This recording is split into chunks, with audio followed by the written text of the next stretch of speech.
We fell in love as the leaves turn brown, and we could be together, baby, as long as skies are blue. You act so innocent now, but you lied so soon.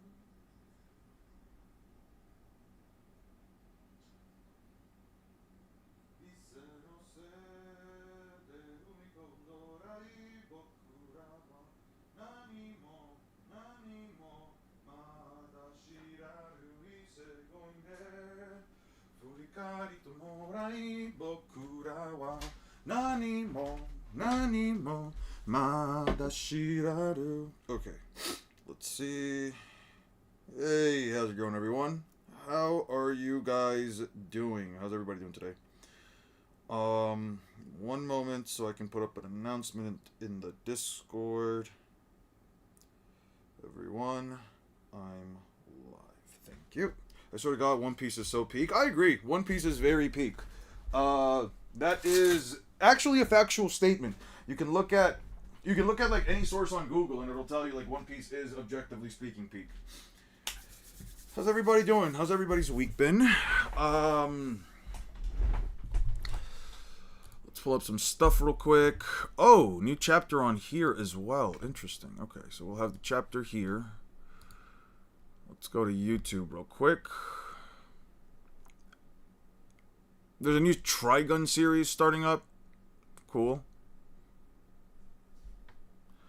Do you think Attack on Titan is better than One Piece though? Fuck no. I've watched most of Attack on Titan, and by most I mean everything besides like the last 3 episodes. I think I binged it for the most part. Can you please stop with the ramen auto-tune? That ramen auto-tune. It gets on my last nerve. Jesus. Hey, what's up, Brown Pants? New chapter has some interesting power scaling. New chapter is pretty damn good. New chapter was pretty damn good. This is a Pokemon skill effectiveness video. I love it. True. Great video, by the way. Don't let the mean types get to you. You gave a clear and honest breakdown. I appreciate that. I appreciate that, Drake. I'm not really letting it get to me. I was actually... You want to watch... So what you want to talk about? I'm thinking about it. I kind of just wanted to look at the video. Well, I kind of just wanted to go over some comments. Potential future videos. There's a fight that somebody's been asking me in the comment section for like months now that they really been wanting to check it out. This night got much better, thank God. Oh, I'm happy. I'm happy you feel that way. It was a great analysis on the Big Mom versus Hidden Leaf. I like that video, honestly. Oh, it's Duncan, it's the same guy. Hey, what's up, man? Also hyped to see Predator Badlands tonight in IMAX. Hey, that's lovely, man. I haven't seen any Predator movies. Are they good? I'm not exactly, like, interested in them, but I've always wondered. Like, it's one of those, like, old IPs that people... I feel like I feel like whoever really, like, watched them at the time are like, the biggest part of it's just, like, fan base. You know what I mean? Because you don't really see them. You don't really see, like, those kinds of movies anymore. I don't know. They're okay. Not that amazing. They're not that amazing. Oh, that sucks. I will die on a hill that... that is my comment under your video. Appreciate it, Memento.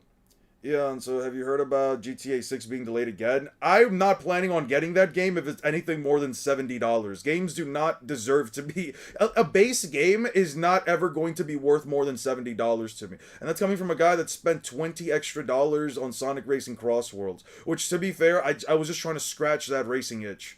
But, besides that... For that... Oh, no, you're fine. The ramen... Oh, I'm sorry.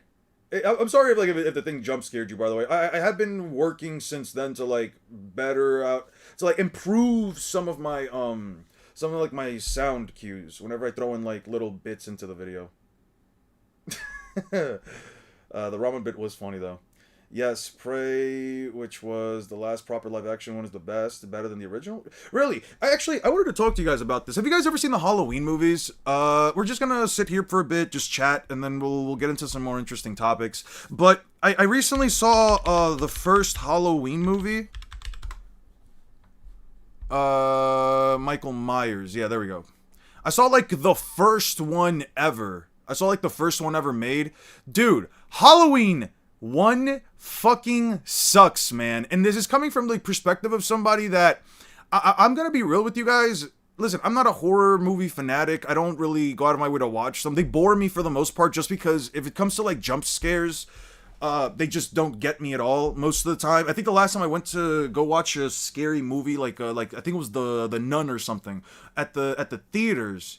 I fell asleep halfway through because I was just bored out of my fucking mind. Like most of the time, like the jump scares are extremely easy to like figure out when they're gonna happen. And even then when like I do get the sporadic, because I'm not gonna sit here and say like I never get scared. Sometimes like I do get like at least one or two jump scares.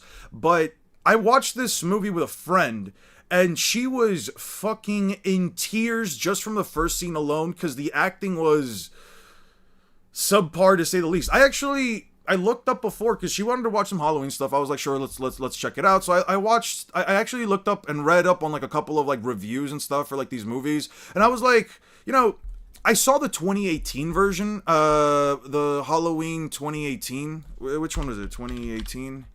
And I'm gonna be real, this movie, all things considered, like I heard people say it was trash. I was like, it's not that bad. Michael Myers, I wasn't really scared by it, but I wasn't, I wasn't bored out of my mind, so to speak. I could follow through the story. Everything was fun. There was a little black kid at some point in the movie that I think Michael Myers like went through his house and like he was like hiding in the closet, and as soon as like everyone there left and he was the only kid there, like he just got up and got the fuck out of there. Smartest fucking character I've ever seen. Mind you, this is like a 10-year-old. This is a child.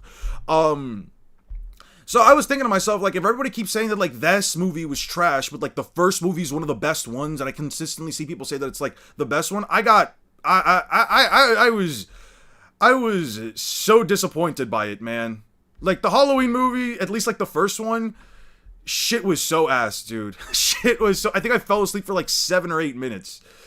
The guy, Michael Myers, is legit just a demon time, the entire franchise. I believe it. I've heard some shit about it. Halloween is iconic, but it's an old movie. I get how the thrills dulls. And it's not just that. It's just the fact that, like, some shots kind of took, like, some shots of, like, Jamie Lee Curtis. By the way, I've never seen Jamie Lee Curtis as a teenager. I think she was, like, 18 when the movie came out. I've never seen her that young. It was kind of jarring. But I remember watching her and like her friends like walk down this the sidewalk, and Michael Myers, obviously without like seeing the mask first, you just see like his shoulder in the jumpsuit, and he's just standing there looking at them for almost like a minute straight. Like it's just them walking away, but like it drags on for so long that it stops being tense and it's more so just I don't know how to explain it. It's just it just was not that great.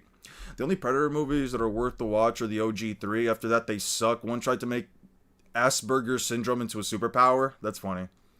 What are your thoughts on the recent One Piece chapters scaling? I'm not going to go into this right now unless people want to just cover this real quick first. I do have some thoughts on it. I do think that it does... It does have and not have some pretty crazy scaling depending on how you choose to look at it, in my opinion. Garp and Roger are definitely goated, though, I will say that. And whenever this gets animated, it might genuinely be one of the greatest fights in all of... just in all the entire anime. It's just in the entire fucking anime. I can't wait for it, man. I genuinely cannot wait for it. Doctor Doom has more aura than Michael Myers? Probably. What's your favorite slasher movie? I don't watch slasher movies. I would say Halloween 2018 only because that's the only movie that's the only real slasher movie I've seen like through and through that I haven't fell asleep on. I gave you a like, by the way. Now it's 4. Oh, appreciate it, man. Thank you, Duncan. Did you see the first 2 Friday the 13th? Nah, and I'm not really interested in them. I don't know, slashers just don't do it for me. Like, I guess it's supposed to be like this unstoppable force that's trying to kill all these kids or whatever, but it's not, I don't know. Not for me. Some people seem to see Predator as horror, but it's clearly an action flick. I could see that. By the way, my mom did meet the original actor for Predator. Guy was tall. I could believe that. I can believe that. Predator's not bad, but the other Predator movie is terrible. Okay. It's clear Shanks and Mihawk is over Rox, Roger, and Garp. I don't know about that. A Vader hater has no valid opinions on some movies. Hey, listen, Darth Vader looks stupid and I will always stand on that. I will die on that hill. It's clear that the recent chapters say Shanks and Mihawk hype this. Sure. Um. So recently, I don't know if you guys have checked it out yet, but I actually uploaded a new video yesterday. The worst signature move in Shonen. I'm not gonna lie, for those of you that have been following me for like the last couple of streams, you know what this was about. I guess I put it out. I did make a couple of mistakes. I don't know. I made a couple of mistakes specifically just with like the counting because I did all the math. The math was right. It just I don't know where the fuck some of the numbers, how I came down to some of the numbers because I think I just I should have categorized the win rates and failures like from the start instead of doing it afterwards because it might have fucked up some of the numbers, but I think I got all the right numbers in the end when you see them like on the video. Though when I was reading out the script, I hadn't fixed them yet. Eon watched, liked, and commented as you do. It ticked me off that we sometimes have these annoying delays even after 6 months of hiatus just to improve the animation.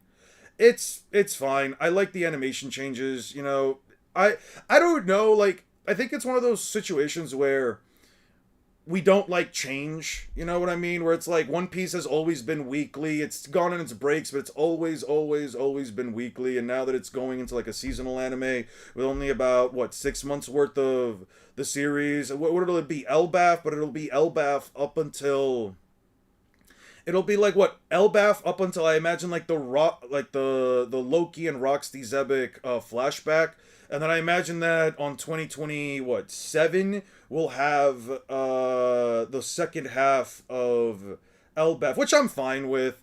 Who knows what the One Piece manga will look a year from now, 2 years from now, once we get there. We'll probably have already seen Imu's face. We'll probably already be like in Laugh Tale by then. I don't know. I'm just hoping that we have at least like 3 arcs before the series truly ends. Only Dragon Ball Daima composed me during that period. That's fair. I never actually watched it. I'm not really interested in Daima. I prefer it tightened up its pacing to like 2 to 3 chapters per episode. Yeah, but that's the thing. You can't really. It's not so much that you can't really, but I feel like the pacing is going to be like really fucking sporadic and fast. You're not really going to be able to internalize anything that happens if they do 2 to 3 chapters per episode. Because that's like a lot of stuff they kind of have to get through. You know what I mean?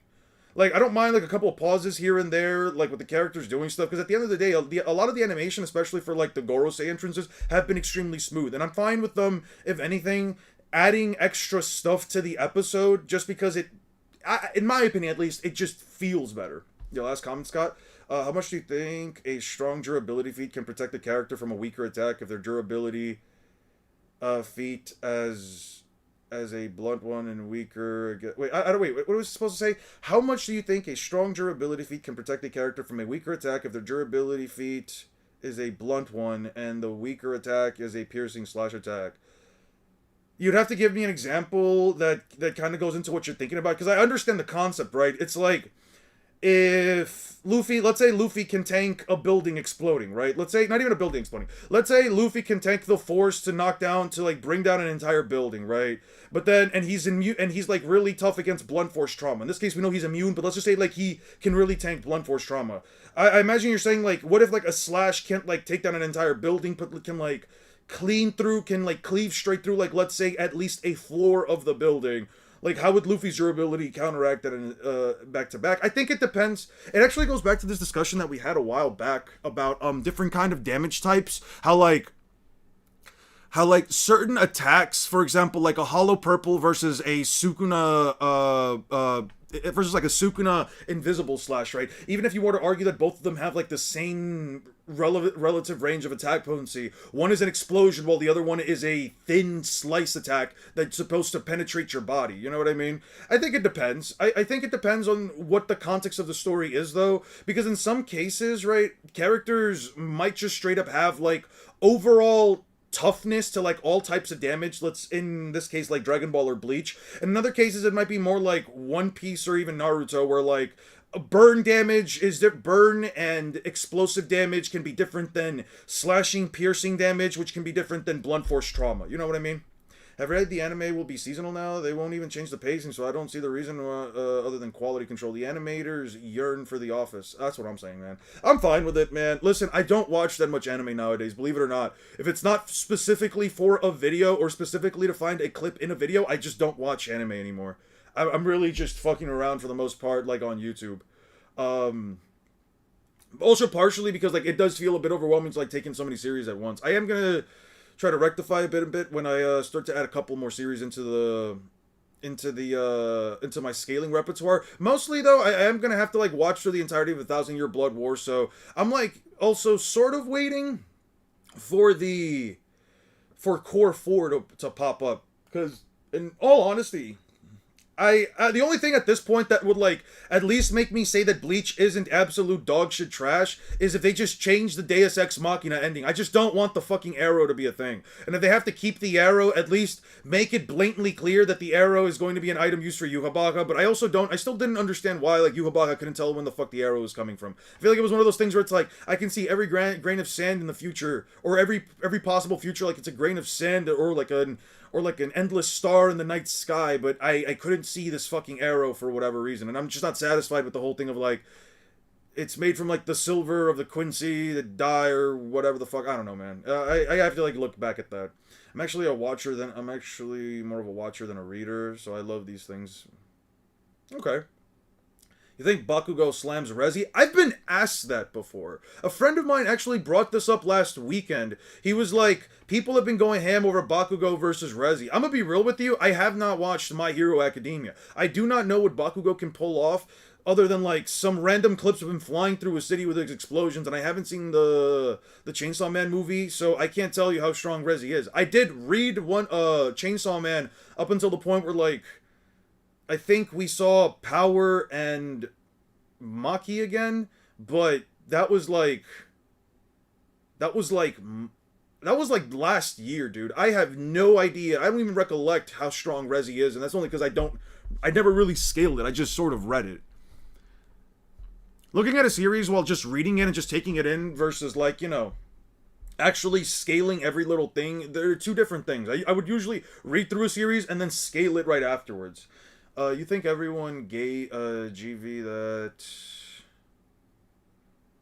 everyone God Rally that was younger, not in their primes, is weaker or stronger than their older selves? I think they're weaker. I think they're weaker specifically because of the Sky Split feat. We didn't really get a Sky Split feat up until that point, so it makes me think that at least like Roger and Garp at that point are only Yonko level. Only because, like, Yonkos are the only characters to ever do that, so it's, like, the only thing I can really base it off of. I don't think they're any stronger. At least, there's nothing about that feat that would make me believe that it's stronger. If you think more videos on signature moves affecting this, it would be cool. Not sure what stick for Luffy, since it's just fists and sandals. Yeah, that's the thing. With Luffy, I'd probably just say his signature move are these hands, and at that point, I try to just count every single instance of, like, one of his punches kind of, like, doing something or not doing something. But that would honestly be, like, an over-hour video. It's a lot. Like, Luffy really does just punch a lot. With the recent chapter pretty much confirming that Haki creates, like, a shield around you, can it be difficult to bypass, like ACOC? Does it work similar to Bleach's killing aura? What's Bleach's killing aura? You mean like the Ryatsu thing where like the stronger you are, the tougher you are, the weaker you are, the less damage you'll do to your opponent type of thing? I don't know if it's similar to that.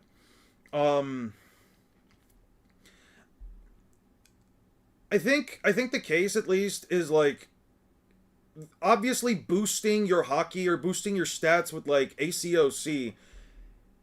It's somewhat canceled out by fighting someone else with ACOC, right? So anybody that has, like, ACOC is already is fighting at a massive advantage compared to anybody who isn't. Well, I've been in a debate about Rudy from Ice Age and Night Feeder versus Primal. And the Night Feeder versus Primal. What the fuck is the Night Feeder? Many argue that the Night Feeder will easily slash Rudy because he slashed a tree in half. Rudy from Ice Age. Rudy. I only know Scrat, Manny, Sith, whatever the fuck his name is, the sloth dude, and I don't remember what the saber-toothed tiger was. I don't remember. I don't recall Ice Age that well. Eon, by cutting a tree in half, it's the best building level, and Rudy have city block to town level durability, like surviving several thousand feet fall with no damage. Ah, I don't know, man. You'd have to find an example within the context of the story that shows that like he is much more easily damaged by like slashing moves. You'd have to find something within the context of the story that can survive the counterpoint more so. Ichigo uses Getsuga Tensho for the 50th time and it doesn't work. I'm begging if you can, I highly recommend binge reading Chainsaw Man. I've read it, man. I've actually binge read Chainsaw Man. I got up to a point where we see Maki and Power come back. They're like in some, I don't know if they were like in hell or whatever. I just stopped reading it after a point, man. When like they were entering like the big building and Asa got the new like weapons arms. I was just bored. It just felt like the story was going nowhere. It takes so long. I just can't do it. My Hero is genuinely amazing. The fan base is ass cheeks, though. I just don't like the characters. I don't like Deku, and I don't like Bakugo. Bakugo just does not seem to me like an interesting character. He's angry for the sake of being angry. I don't like characters like that. Deku, I don't know. I just don't like Deku. I can't sit through a series where I'm just sitting here thinking, man, the main protagonist, everything, just his stupid hair and his stupid face make me not want to watch the rest of the series. I don't know what it is about Deku's design that makes me not want to watch My Hero Academia. I don't even think it's like a bad series. I really don't. I don't have like anything really negative to say about it. It's just I do not like Deku's design. I want to punch him in the face. That there's something about his face that makes me want to slam it into the ground. I don't know what it is. And Bakugo should low diff Rezi from the Bomb Devil arc, or Whitebeard bringing down a mountain. Yeah, but the mountain stuff is kind of like whatever. We know the mountain level shit in One Piece at this point. They could bring down a mountain the size. It would have to be like a mountain, quite literally the size of a continent, for me to be like, oh, that's very impressive. Yeah. Like no, just taking down a really tall mountain, regardless of like what the context of its size is, even like in Oda's mind, I just don't think it's impressive when it's like this size is truly absurd. I'd say Luffy's signature move is either Red Hawk Eon or Gatling. Yeah, I've seen that too. I don't know if it was you or somebody else that mentioned. Oh no, I think it was Six, one of the mods. He was like, it might be Gatling. Maybe some form of Kong gun or Bowser gun. I was thinking about maybe just doing Luffy's signature move, any punch that is just a single strike. You know what I mean? So bullet, pistol, Red Hawk, Red Rock, Kong gun, King Kong gun, Bajra. Like you already cover a bunch of shit there, right? You already cover like a bunch of stuff by just saying a single strong punch from Luffy. Eon, opinion and people crying when Rocks gets done by Emu and calling the series bad only to 180 and call it peak after the last chapter. Oh no, it's gonna be peak. It's definitely gonna be peak. Where you put Joy Boy in the first sneak and Joe's as well as the top dogs in One Piece, Blackbeard, dogs of One Piece, Luffy, Blackbeard, and Kobe will surpass. I don't know about Blackbeard or Kobe. If Blackbeard gets any stronger, it's specifically because he's going to get a third broken Zoan fruit.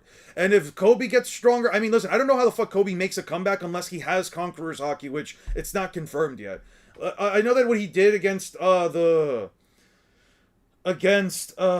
his face, the cat dude, Pizarro. I know like the giant punch was more ACOA, advanced armament Haki emission, but like.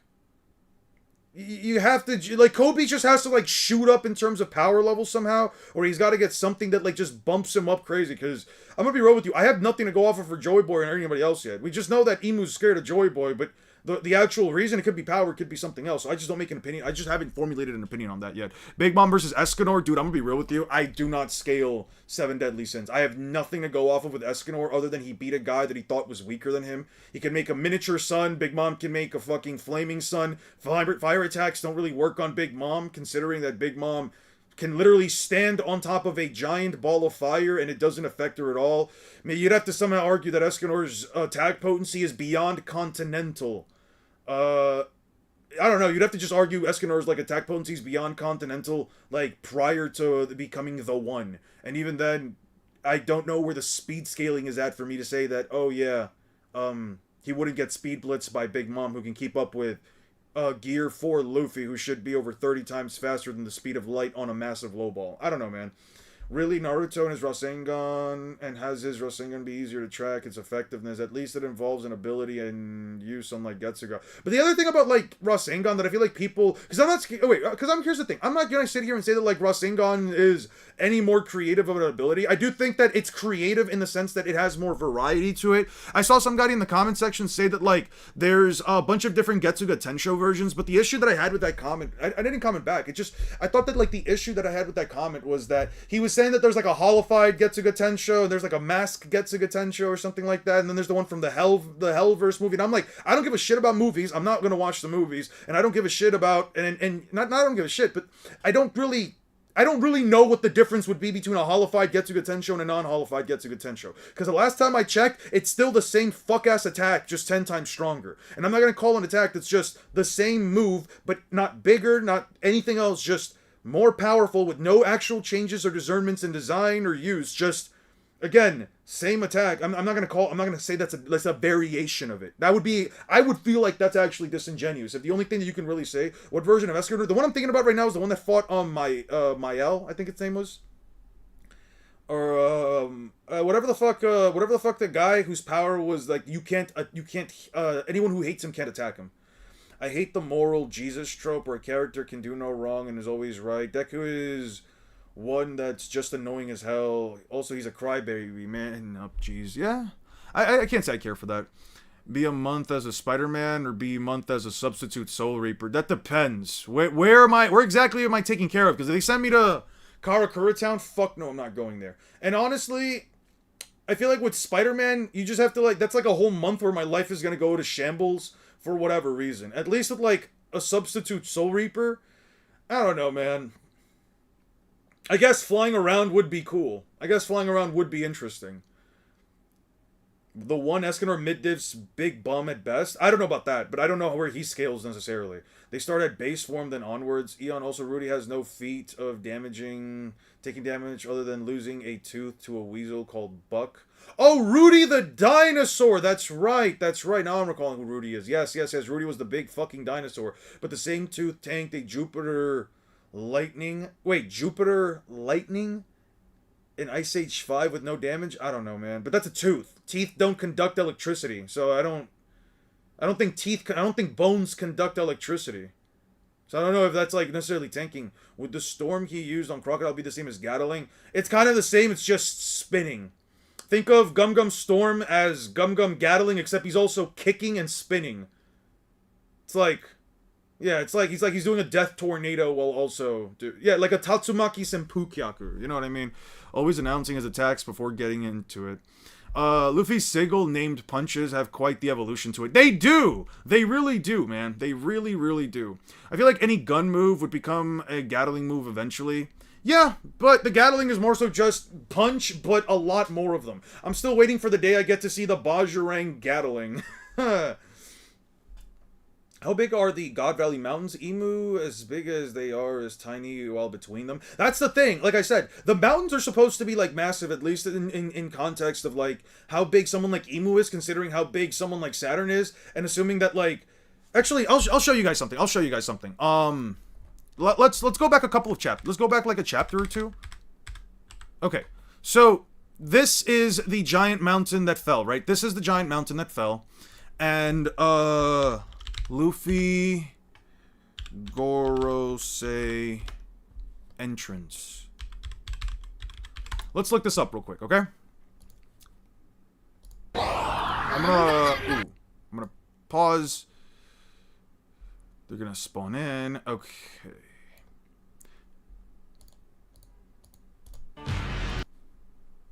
Okay.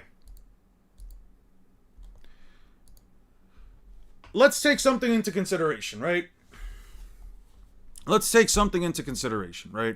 So, the Gorosei are absolutely massive in size, right? I would say, they're probably, like, the size of a tailed beast or something. Like, just think of them like the size of a tailed beast, right? By the way, let me actually catch up to these and then we'll go into that. Well, if we count the amount of opponents that were defeated, Bazooka is a winner. Defeated Buggy and Wapple with it. Type shit, actually. I think Bazooka was the pre-gears go-to for Luffy. I think it was more so a finisher than like a signature, but yeah, I know what you mean. It defeated Buggy, Krieg, and Wapple. Yeah, it did. Is there a way to contact you for video suggestions or commenting only? Because I have a ton of them regarding One Piece. Well, I can't promise you. Hey, what's good, Bob? I can't promise you that like I'll do any of them. Depending on how many times I'm asked, I might go out of my way to do it. We're actually going to talk about. I think we're going to talk about. By the way, what the fuck is this? The villain that broke anime? Sure, I'll check it out. Why not? I think we'll talk about a video topic that was brought up to me in the comment sections a bunch of times already, and I might just like talk about it on stream real quick. Like right now, does Kobe beat Katakuri? There's no bridge there. For Kobe and Katakuri, there is absolutely no bridge, so I can't tell you that. But depending on like whether or not we get some gifted subs and or like you want to become a member of the channel, Duncan, I would say it's like, well, for one, it's like $2, and I always tell people you only have to pay for like the one time. You get access to the Discord, and I do have an entire channel there where people can just offer brainstorm ideas, and I do them sometimes if they are interesting enough, or at least if they pique my interest for the moment, and I feel like I could talk about them within like a 15 to 20 minute time frame. If you want to do that, if not, just comment them. I read virtually every single comment that pops up. I don't respond to everything, especially like after like a day or two, but I do check them out. So don't worry about it. I always read the comments. And if you do bring up something that has like legitimately does pique my interest, I genuinely will consider it. If it was confirmed that's high enough, ACLC can negate immortality, how would that shoot up the One Piece verse? It's not so much that it shoots up the One Piece verse, it just means that anybody in One Piece with immortality negation hacks potentially has the ability to now fight opponents that also have immortality. A character like Kaguya, as I've mentioned before, which is like the last big hurdle for like One Piece, not in terms of outright attack potency, but more so just because of the fact that she is truly immortal, or even someone like Yuha Baka, right? Depending on like where the scaling goes for them, there is an argument that like Yuha is a bit different because he can kind of bring himself back to life or something, depending if we're talking about Soul King Yuha. If it's a case like that, then like, yeah, no, they can just negate immortality. It doesn't really shoot up the verse, more so it just means that like now specific characters in One Piece can now fight characters outside of the verse that have immortality. I'm gonna call it. BB is getting the slime fruit that allows him to slime any opponent. Alright, that's funny. Normal and hollow Getsuga means more black ink spent on the page entirely. Yeah, no, 100%. Yeah. I'm not gonna lie. I just keep thinking about like all the squid ink, all of the octopus ink that just really just did nothing with it. Getsuga Tensho, but with a 10 times multiplier. But that's what it is. That's what it is. Like, okay. It's like me saying, but what's a Rasengan? What's a giant Rasengan other than a really big Rasengan? What's a massive Rasengan other than like a really big Rasengan? Would anybody be mad at me if I said it's just Rasengan but bigger? In this case, it's not Getsuga Tensho but bigger. It's just Getsuga Tensho but 10 times more powerful. Like, okay, cool. Esterosa, that was his name. Thank you, IMAX. Any chance you could react to Yaxine's video, One Punch Man's evil ocean water versus? I don't like the dude's videos, and I think they have very disingenuous takes. I don't like to go about it, but we'll check it out, man. We'll check it out. Nobody can do a better unbiased work as you. You talk, Eon. You appreciate it, Yosha. I really do appreciate that. Thank you. Did you say shambles? Type shit. I'm not trying to crash out today, and I can't stream for long. I might go out to like just go on a walk real quick because I'm trying to get a bit more exercise every now and then, at least like with excursions out to parks and stuff like that. But yeah, Mirko would be the only reason I watch MHA all the way, but I'm too lazy. I heard she got a fucked up leg now or something.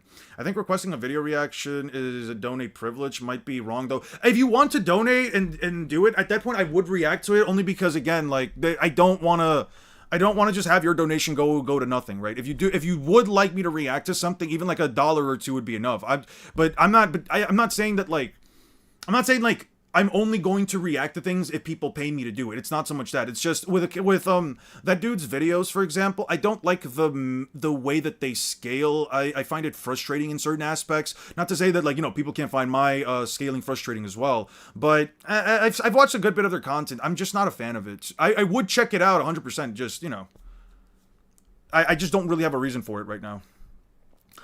Hot take, but Peter is making his own life worse. Make me Spider-Man, and that would change. Reject that bum MJ, go for the Black Cat, and go public with Iron Man. School is not important, go full Spidey. Is there a Spider-Man comic that did anything like this? I'm curious. Because I feel like there's enough, like, Spider-Man history for, like, there to be maybe, like, an example of this. There's probably something that would say, like, why this is a bad idea, but I can't tell you myself. It's remarkable how Garp attacked Emu and Emu didn't even think of killing him, like, right after the incident. In fact, he stayed for years. That has to be a power thing. I don't know. I'll wait until the chapter's over to see what the reason is for that. Or maybe Emu just doesn't think that Garp is that big of a deal in the grand scheme of things. I don't know that. There was a specific comment from Garp in the latest chapter that had me thinking otherwise. If you're interested in seeing what GGE Night Feeder itself can do, you can check out a video about Night Feeders versus Triceratops herd. It's only about 2 minutes. We can check that out. We can check that out. You said that you're not watching anime that much recently, so right now, do you even enjoy One Piece or treat it as a job only? I don't watch the One Piece anime. I'm gonna be real with you. I watch it with a friend. Have you progressed on Versus? I think I read like another chapter. If I remember, I think I read like one or two more chapters. This last week, I'll just give you guys like the honest like layout for this week for me. I think we spoke on Friday. I took the weekend off because I was essentially doing some stuff with some friends. Funny story. Two of my friends got married. So starting Monday, I couldn't get work done. Specifically, I actually didn't edit at all Monday. I was planning on it, but I didn't edit Monday at all. Specifically because a friend of mine was offering a clothes dryer, and I had to go like pick it up or whatever. It was a bit of a drive to get there. We spoke for a bit, we came back, tried to install it and everything. That kind of ended up taking like my entire day. By the time I was done, it was like 6 p.m. I just told myself like, no, I'm not editing right now. I ended up actually editing the entirety of my latest video. I ended up editing the entirety of it. Within like Tuesday and Wednesday. I set up all the images on Tuesday and I edited the entirety of like the 15 minutes. Actually, not the entirety. Like say like a minute and a half was already finished. So like the last 13 and a half minutes, I ended up editing it all Wednesday. And yesterday I had a wedding to go to. My friends got, well, it wasn't like a wedding of anything, but my friends were just getting married through like the court. But we ended up going out to dinner, eating, doing a bunch of stuff. So I actually haven't had really a chance to do much this week. I kind of was a bit out of it yesterday too, just because sitting in front of my computer for like 8 hours, 2 days back to back. I've tried to like lower down the time I'm on my computer, but I was basically on my computer from like 8, maybe 9 hours back to back. It's been quite a bit. I can actually check out a couple more chapters tonight, and I can probably read through it this weekend. Boros is just a manga guy. Aizen propaganda. Wait, did I ever click on that Aizen video? Fuck. I'll click on this real quick. I wanna leave this for later. I was talking about One Piece as fiction, not just all anime. As a piece of fiction, yeah. So One Piece, it's not so much like I'm not watching. It's just I've already seen all the stuff that's happening, and the only thing I'm kind of interested in watching at this point is just, it's just the Joy Boy stuff. The Joy Boy and the Bonnie stuff. That's the only last stuff I want to watch, because I can just look at it whenever I have the opportunity. I'm not very big on, like, checking it out. As a matter of fact, the only reason I checked out these episodes was just because of the crazy animation. I genuinely just take in the manga at this point. And I don't really so much feel it as, like, a job, per se. Talking about One Piece doesn't really feel like a job for me. It's more so, like, the more intricate parts of, like, the scaling that feels like a job. And the editing. The editing definitely does feel like a job. He likes One Piece, but he's a manga reader. So I don't really watch. It's not so much that I don't watch like a lot of anime. I just haven't been watching stuff lately because I just feel so burnt out from like. I don't know. I just feel so. It's one of those situations where like you just feel burnt out and you just don't want to watch anything. Everything is there. You just don't want to watch it. I have like 3 series that I haven't finished. I never finished Regular Show. I was on the last season. I didn't finish that. I never finished The Legend of Vox Machina. I was on season 2. I really liked it. I haven't finished watching that. And a friend of mine put me onto Shangri-La Frontier, and I watched like the first episode, and I thought it was cool. Again, I just don't watch it, man. I just can't sit down and like watch through something. What do you think about many of the 27 Stern Raiders underneath Yuha Box Royal Guard being bums like Kangdu and BG9? They really suck. They lose as soon as the captains get their Bankais back. I don't know if they're necessarily bums for losing to captains. Granted, captain level fighters in Bleach have such like a vast range in terms of how powerful they really are that it makes me think like there's got to be like a massive disparity between the power level of like one of the higher captains like Byakuya, Kenpachi, uh Shunsui, and then some of like the weaker captains like Soifon, Komamura, and the visored guys, because the visored guys are trash. I'm sorry, the visored guys are kind of trash. I don't know, man. I feel like even like the guys that they lost to, the Stern Ridders that they lost to, it could have been remedied if you just gave yourself another 10 times amp, but I guess they just fucking didn't, dude. Yuhabaha can choose any timeline where he wins, by the way. If there's not a single possibility that he can win you with his stats, Almighty ain't doing shit. Is that technically a case that villain video on Aizen really overhypes him? Does it? I want to check it out. I do want to check it out. Let me see if I can finish catching up. Also, the Ice Age characters Sid and Diego. What are you guys talking about? Ian, who's your favorite Gorosei, and how would you put them against outside of the verse? Who would I put them up against? I'd have to put them up against characters that have the ability to take down immortality. It's not just eat some beans and give you plenty of protein. Fuck no, dude. I'll put you on timeout for that. Fuck no. Here's the 10-second timeout, buddy. I'm not doing the bean shit today, alright? Gorosei, this goes back to like an issue that I was talking about where like, I don't like making matchups with characters that that can't probably have a win con. I don't really know that many characters outside of like One Piece, Bleach at this point, Naruto, or even JJK that can just straight up turn off somebody else's immortality. So that it depends. Most Stern Ridders were wasted potential, yeah. At least the Royal Guard got cool fights and characterization. Yes and no. I did like the guy that did the whole death dealing thing. I think that what's his face, the X Factor dude has like no personality to him other than like thinking that he's like some kind of god before he like loses.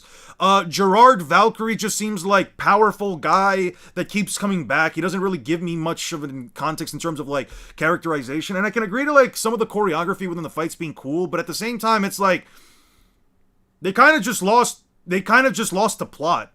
And I don't like saying that. I don't like saying the idea that like somebody lost to plot or somebody lost because of XYZ, but those guys could legitimately lost to plot. They weren't losing. They like legitimately they weren't losing, at least 3 of them, right? Like I'm not bugging when I say that.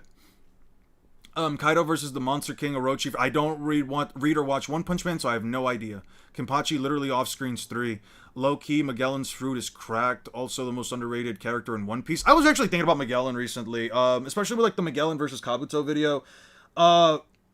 Magellan is kind of a problem, but I think it genuinely does depend on like where exactly you put him.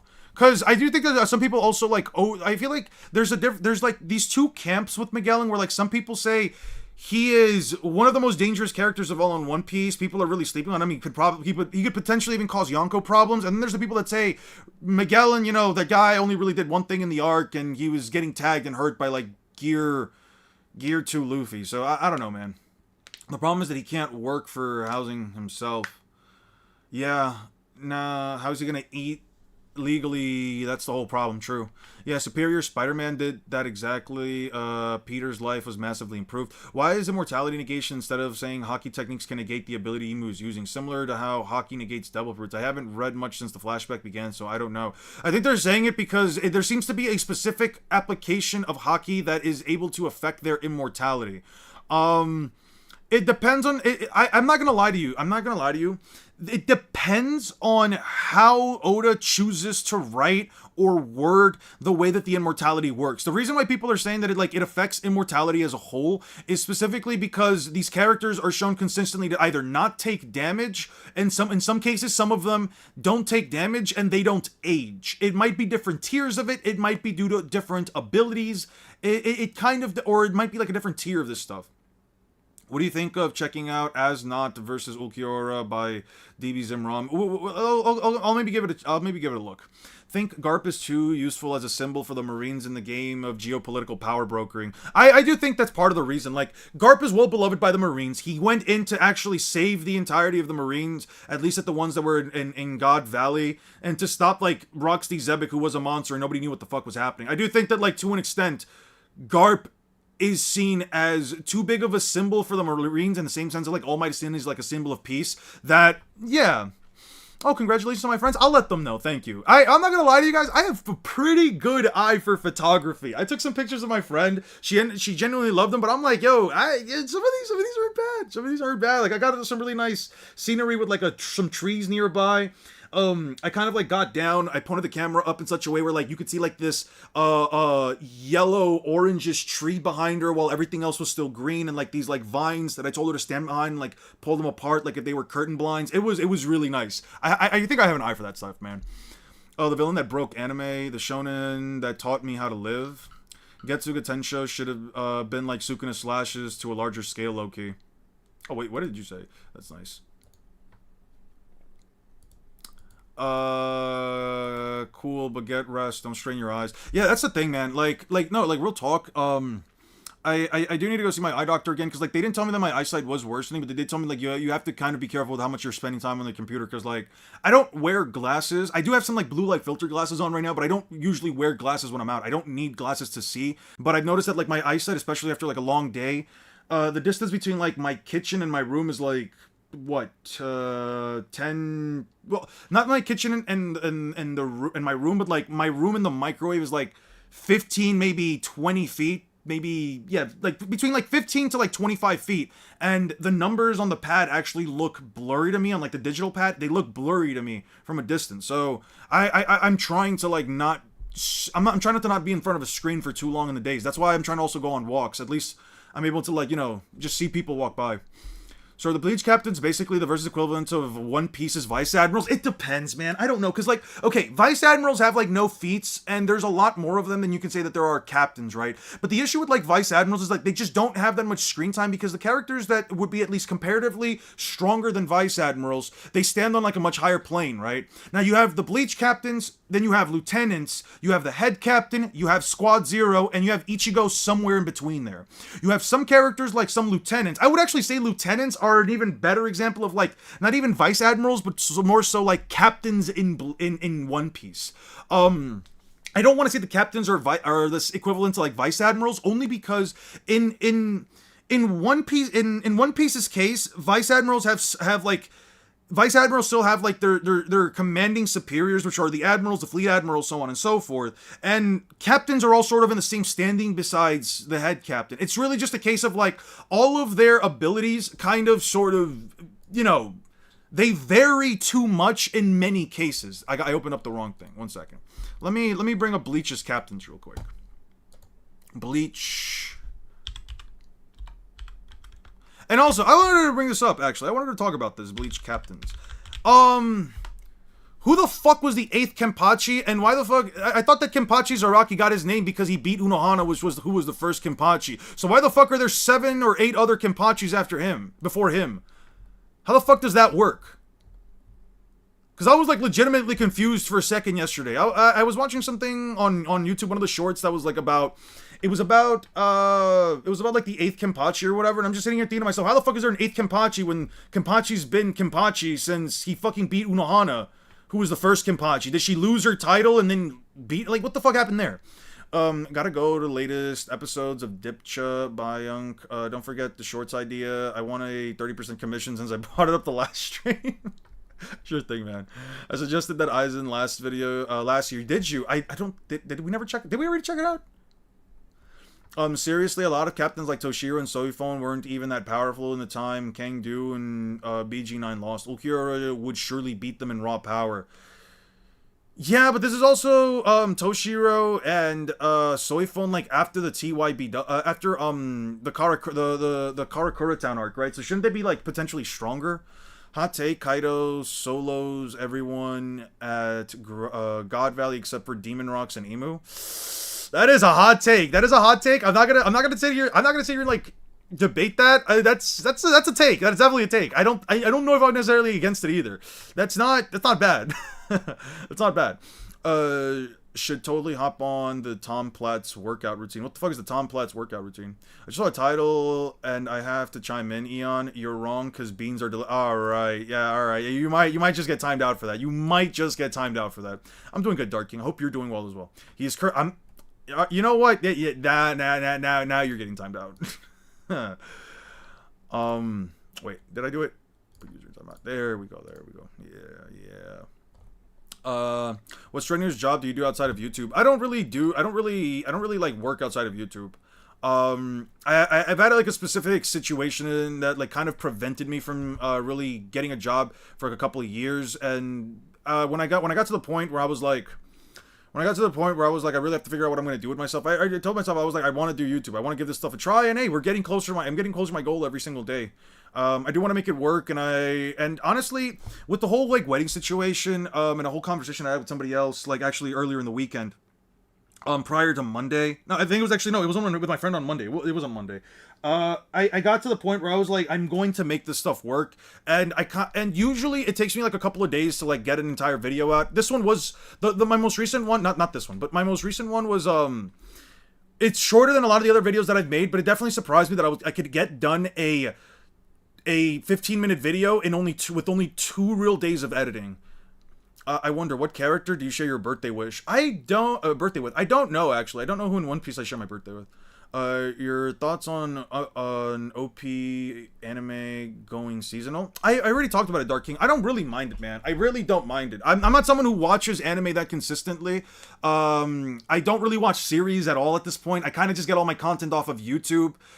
Like, you could literally see my YouTube history. It's just video after video after video, and I don't mean like with like hours apart either. The only real differences between time are when I'm not working, or when I'm working, or when I'm sleeping. I just stay on YouTube most of the time. Peter reveals his ID in OG Civil War. Kingpin almost killed Aunt May, and he validly crashed out on Fist, and then it left to a deal with Mephisto. Okay. Was that the one where he showed up with like a black suit to like the prison and beat the ever living shit out of Kingpin? Okay, Eon Bum Goku quite literally said if it weren't for his reputation in the hero title, the world government would have executed Garp. What an amazing friend he is. That's what I'm saying, bro. I'm here and I'm late. What is good? We're just happy you're here, Leafy. We're just happy you're here. I'm doing good, man. Hope you're doing well as well. A lot of Bleach channels like Mr. Tomo and all believe that Ulquiorra, second to Toppa, is more powerful than As-Not Volstendig. Okay. Why is that? Vice Admiral Smoker got robbed by that doll. I'd argue we saw most of the powerful VAs in Vice Admirals in Egghead, which you already did a video on that. Yeah, they have some of the better feats. Although some of them do have good feats, like the ponytail guy with the mustache. He did slice down an entire Sea King in one hit. I saw that Mr. Tomo's video about how Segunda Toppa versus Vassalord Ichigo is hard to scale because of how isolated that fight is. And that's the thing. The thing about like Ulquiorra specifically is that like we never see Ichigo really fight again in his holofied state. Yeah, the movie stuff. I don't give a shit about the movies. It puts it into a scenario where, like, Ulquiorra is in this weird state of, like, if Resurrección is supposed to be as powerful as Bankai, and he has another Resurrección, how much more powerful is it? Is it just another 10 times amp? Is it twice as powerful? Like, what are we doing here, right? How much more powerful is fully holified Ichigo? What's the increase in power? A holification mask is a 10 times amp. Is it another 10 times amp, or is it at least a 2 times amp? Face revealed? I was actually thinking about doing a face reveal at some point, maybe for the 10K. I don't want to make it a big deal either. I don't mind having my face show up because it also makes editing easier if I can just look at the camera and just talk to you guys. Oh, that's interesting. Straight up immortality negation would be crazy. Do you think it would stop regen in general, or just bypass immortality? Not asking for an objective truth, just your thoughts. I think it actually kind of boils down to like this idea of I'll show you. Actually, I'm going to bring this up afterwards because I want to catch up on the comments. I want to just see them scroll up, and if I stick to one point for too long, I'll just keep getting comments and I'll never get back down. As I read through the Haki and Conquerors Haki coding for the last chapter, the gist of that is that Logia conquers coding. They can negate the ability normal Haki to hit Logias. I read through the Conquerors Haki. Logia has Conquerors Haki negate the ability for the normal Haki to hit Logias. I don't know if I would agree with that. Now, on recent updates on My Hero, do you believe that characters have reached continental FTL scaling? The scaling is kind of weird, because didn't Horikoshi say something about, like, All Might in his prime, like, one of the faster characters is only, like, Mach 10 or something? That kind of fucks with the entire speed scaling of the series, if that statement from Horikoshi is meant to be taken seriously. Immortality, of different tiers. God's Knight immortality cannot be killed, regenerate when hurt, can die of old age. Gorosei's immortality cannot be killed, do not die of old age. Yes, this is what I was talking about before. I think that the other Kenpachis are non-canon. I mean, there's clearly other Kenpachis technically within the context of the story, because there's clearly other captains, though, because there's an 8th Kenpachi, which means there have to be, like, what, 2 through 7, you know what I mean? If attacking Hankurzaki user vastly overpowers the Logic Hankurzaki user, then they can damage past the intangibility again. Probably. I'm pretty sure Kenpachi didn't immediately take the role of captain and kind of just wandered around for a bit. Okay. That makes a lot more sense, though. That does make a lot more sense. Zarkia's title wasn't official until he became a captain. Oh, it wasn't official. Bleach captains versus Magic Knight captains. I would put my money on the Magic Knight captains. Especially if, like, because their universal scaling is actually way more consistent, in my opinion. At least from what I've been told. Gave the name Kenpachi to himself. Ah, okay. Kenpachi nerfed himself after fighting Unohana, so she won. But her being the first Kenpachi doesn't mean much, because there's, like, 9 others. Yeah. Then he rolled in and killed the current Kenpachi. Got you. I don't think Toshiro and Zoifun are that much more powerful after the Winter arc, Winter War in that time period. Maybe slightly stronger, but not by much. I don't think they got a big amp like 10 times stronger. I know what you mean. I'm not saying that they got like a Holifications mask worth of an amp, but someone like Renji said that like like he was training at least non-stump so he could fight Aizen again. The fuck that did for him, in all honesty, because like, you know, Renji's trash. But I don't know, I'm just under the assumption, because, like, Toshiro Itsugayo stated that, like, at least by, what's-his-face, Shunsui, that another 100 years and that kid's gonna be as powerful as I am. So, you know, it kind of puts in, like, this weird spot where, like, he isn't as strong as the other more powerful captains, but it's also, like, this weird gauge of, like, how much weaker is he, and how much stronger did he get, and that's one of the things that makes Bleach scaling frustrating. I might actually make, instead of, like, a versus battle video with Bleach, I might just talk about just the difficulties of scaling Bleach as a whole. We gotta see how Aizen broke anime video. It's just pure cries and glaze. Okay. No, he named himself Kenpachi because he wasn't named at birth, and he respected the strength implied by the title Kenpachi. Okay. Yeah, I think you're supposed to get the impression that Zaraki and Unohana are on another level compared to the other Kenpachi frauds. But that's the thing, right? In order to lose the title of Kenpachi, you have to beat the other Kenpachi. I don't think it's ever been implied that Unohana gave up the title. Basically Terry Bogard, that she gave up the title. I think, like, you have to lose it, right? Is it implied that she did? When are we getting those shorts? I'll start editing them on Monday. I'll start making them on Monday. I'm gonna take the weekend off because I have been really tired this week. Ian, what do you think about the idea that Saitama is more so a protagonist who starts off with his endgame power rather than a protagonist who was meant to beat everything with one punch? I think the latter does work a lot better than the former in terms of, like, narrative implication. It does, because he doesn't beat everything in one punch. That's just an objective, like, lie. Even in the first season, even if it's like a normal punch, it's still not.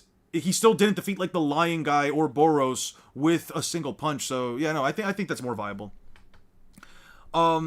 I do think that, like, the Magic Knight captains are probably stronger. Segunda Top is a 10 times amp on top of Resurrect Zone, which is a 10 times amp on top of a base form. I still think Ulquiorra is more powerful than a lot of the mid-Stern Ritters in combat prowess and power. That's fair. Like, again, that's completely fair, and I have no issue with that take. My only concern is really just that, like, it's kind of being based off of not so much nothing, but it's being based off of, like, only assumptions, considering that, like, again, yes, many of the Stern Raiders, just because they're later villains doesn't necessarily mean that they're more powerful, right? Let's make that clear. I think that anyone can reasonably agree that, you know, the Stern Raiders, they may be powerful, but they're not, like, Espada level 1 powerful, even, like, the weaker ones, right? I think that's completely fair to say. At the same time, though, it's Ichigo and Ulquiorra exist in this vacuum where they just don't fight anyone else. I can't tell you how strong Ulquiorra is in comparison to anyone else, because, like, is his base form stronger than Noitora's Resurrection? Is his base form stronger than Grimmjow's fucking Resurrection? Probably. That one you can actually make a comparison. But then how would Ulquiorra do against Kenpachi and Byakuya? Would he be in a position where he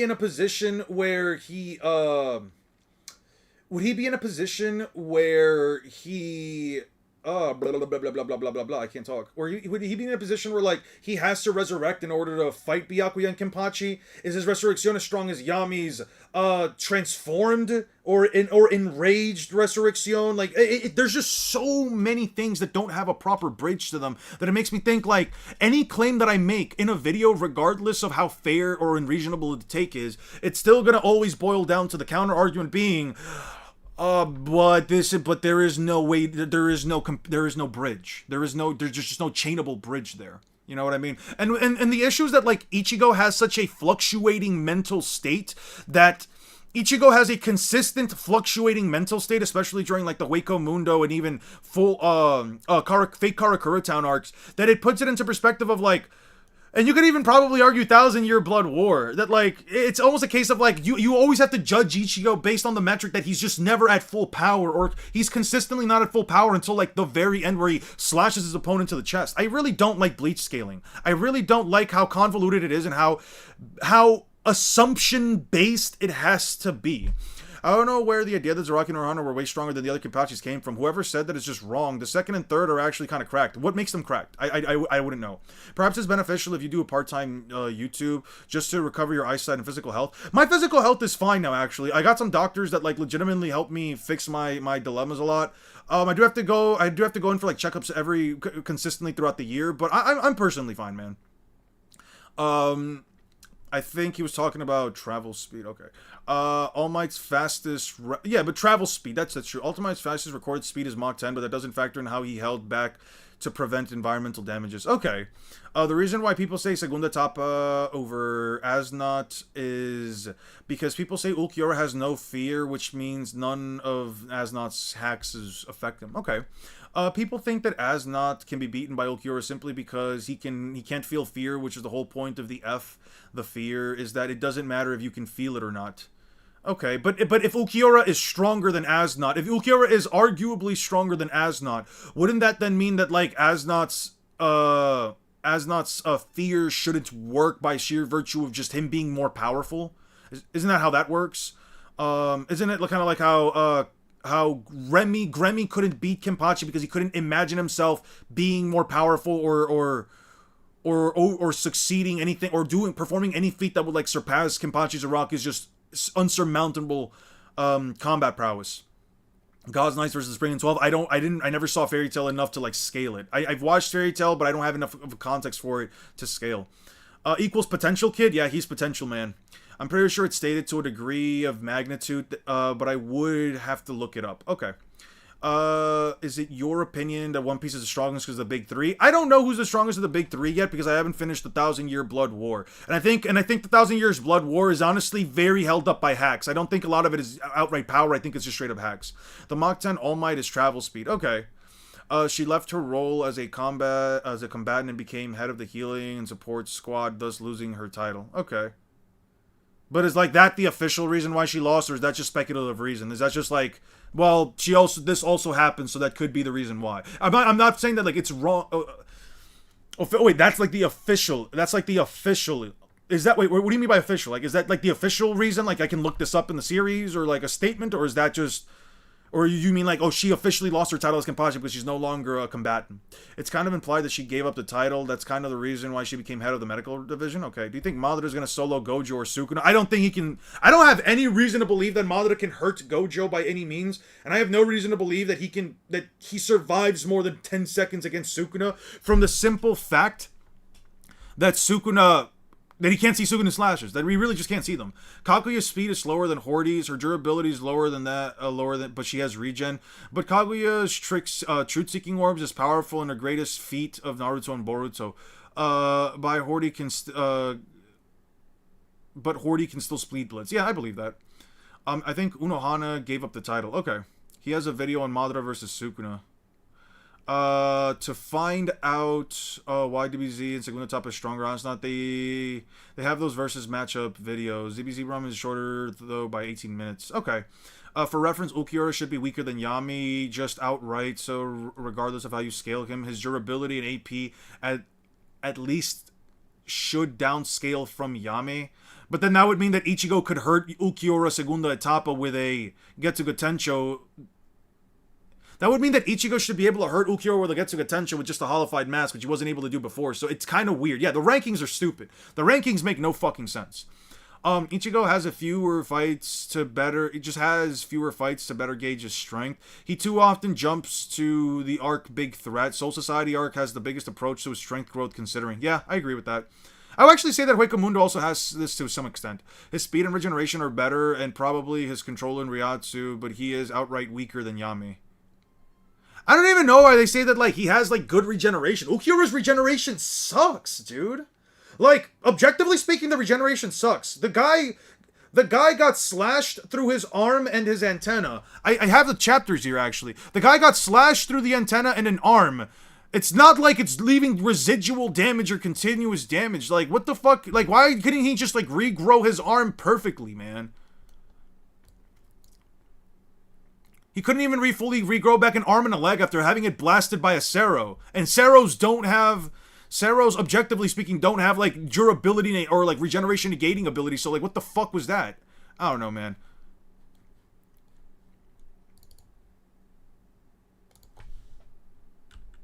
He shoots a Sero. That was undoubtedly a Sero blast. He blitzes him, grabs his arm, rips it right out, right?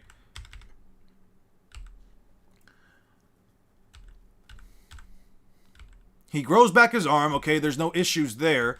Lanza del Relampago, shoots it, grabs another one, stops it. Okay, I don't care about any of this. He gets slashed through the chest, and mind you, look, pay attention to the fucking horn. The horn shouldn't have any internal organs unless you're telling me that this thing has organs within it. He never grows back his horns. He gets blasted right there. Oh. I guess I'm missing the... Wait, what the fuck? Oh. Okay, it's right here. My bad. Yeah, he's holding him by like half of his body, and Ukiyo, whenever he regenerates it, he barely regenerates it in a decent state. Like, his arm and his leg are trying to come back. But his left leg doesn't regenerate. Why doesn't it regenerate? Have regenerated. My legs and body have regenerated, but it's just for show. The organs he blasted away are gone for good. If that last strike hadn't finished him, I'd be lying there dead. Yeah, no, his regeneration sucks. I'm sorry. The regeneration for Ukiyo sucks. I don't know what kind of a trade-off he gave up in terms of power for regeneration, but it was absolutely terrible. Ukiyo is spot of 4, so at least Stark, Baragon, and Yami should be stronger than his Segunda Etapa with their respective resurrections and strongest attacks. The Espada were rated in terms of strength and Reiatsu. And I get that, but at the same time, it's like, what really is the multiplier for Segunda Etapa? If it's another 10 times amped, then it's like, is the difference between Ukiyora's base form and Halibel or Stark or Baragon, or like the difference is between like their base form then like over 10 times? Because they didn't seem that much stronger from each other. At least like Baragon, what's her face, and Stark, they weren't really that much different in strength, at least seemingly so. If you think Toshiro got like twice as strong as he was in the Winter Arc and the Thousand Year, I guess it's fair. I think it's fair because you see him training at the end. You see him training. This is what I mean. It's like, did he only train for one day? I don't think Toshiro Hitsugaya, the guy that just got fucking neg-diffed by Aizen, and essentially said like, oh yeah, no, my Bankai was trash, my steak wasn't buttery enough, my juice wasn't juicy enough, it wasn't fruity enough, like, you know what I mean? It seems to me, at least, in terms of Toshiro Hitsugaya's development, through, from like the Fake Karakura Town arc, all the way up until like the... Where the fuck was... Yeah, right here. This dude is already fucking training. He's saying it's not good enough, it's not good enough. Why am I supposed to believe that he hasn't gotten at least twice as strong? You know what I mean? I'm not saying that it's not fair, and I think that twice as strong is at least the fairest metric that you could go by, but I also don't think that, like, it's genuine to say that, like, Ukiyo isn't... that Toshiro Hitsugaya isn't getting at least stronger, man. Isn't at least, like, stronger by that point. Spada, Reiatsu, 6th and 7th Genpachis are busted. What makes them busted? Also, One Piece hasn't ended, so we can't fully gauge its power scaling just yet either. I agree with that. Segunda Etapa's Lanza del Relampago had the explosion the size of Las Noches Castle, and I don't know about the size of Las Noches' castle, because I'm gonna be real with you. I don't believe that. Oh, I opened up Audacity. Let me close that up. I don't believe that. Like, I don't think that's remotely true. I haven't seen an explosion with this damn thing that's big enough, or at least as big as the Las Noches' castle, because This explosion right here, I have no idea how far it is, and I have no idea where that explosion came from. I don't know if it's as big as Las Noches. I don't know if this explosion is just as far as Las Noches either. I have no reason to believe it's as big, is what I'm saying.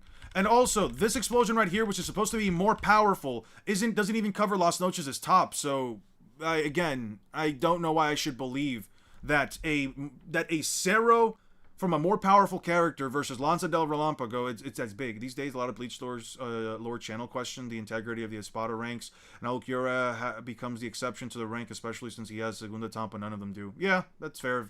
It does bring up a lot into its question. Plus, there's a thing where Ulquiorra says Aizen doesn't know about Segunda Etapa. Yeah. All highball for Naruto goes from Kaguya's dimensions. Dagon from Bleach also has his own dimension with the stars, so now he's star level. Yeah, that's what makes Naruto scaling a bit wonky. I'm pretty sure you have to be stronger than Yhwach to reject the Shrift by Raw Reiatsu. Maybe? The rankings are so messed because of Yami. Yeah, Yami really fucks with it. Ulquiorra fucks with it too. Ichigo just needs more moves or to use something besides Getsuga. I feel like him learning some kind of Kido or Hado would have been better, but somebody pointed out in one of my comments, it's one of those cases where like Ichigo just never had time for it, and I think it's really bad writing that you can never just give them the time to actually like learn anything. Ulquiorra regen failed in the end, and he got super fucked up internally by Ichigo's Vasto Lorde form point blank. I get that. Regeneration is better than most of the Arrancar, though.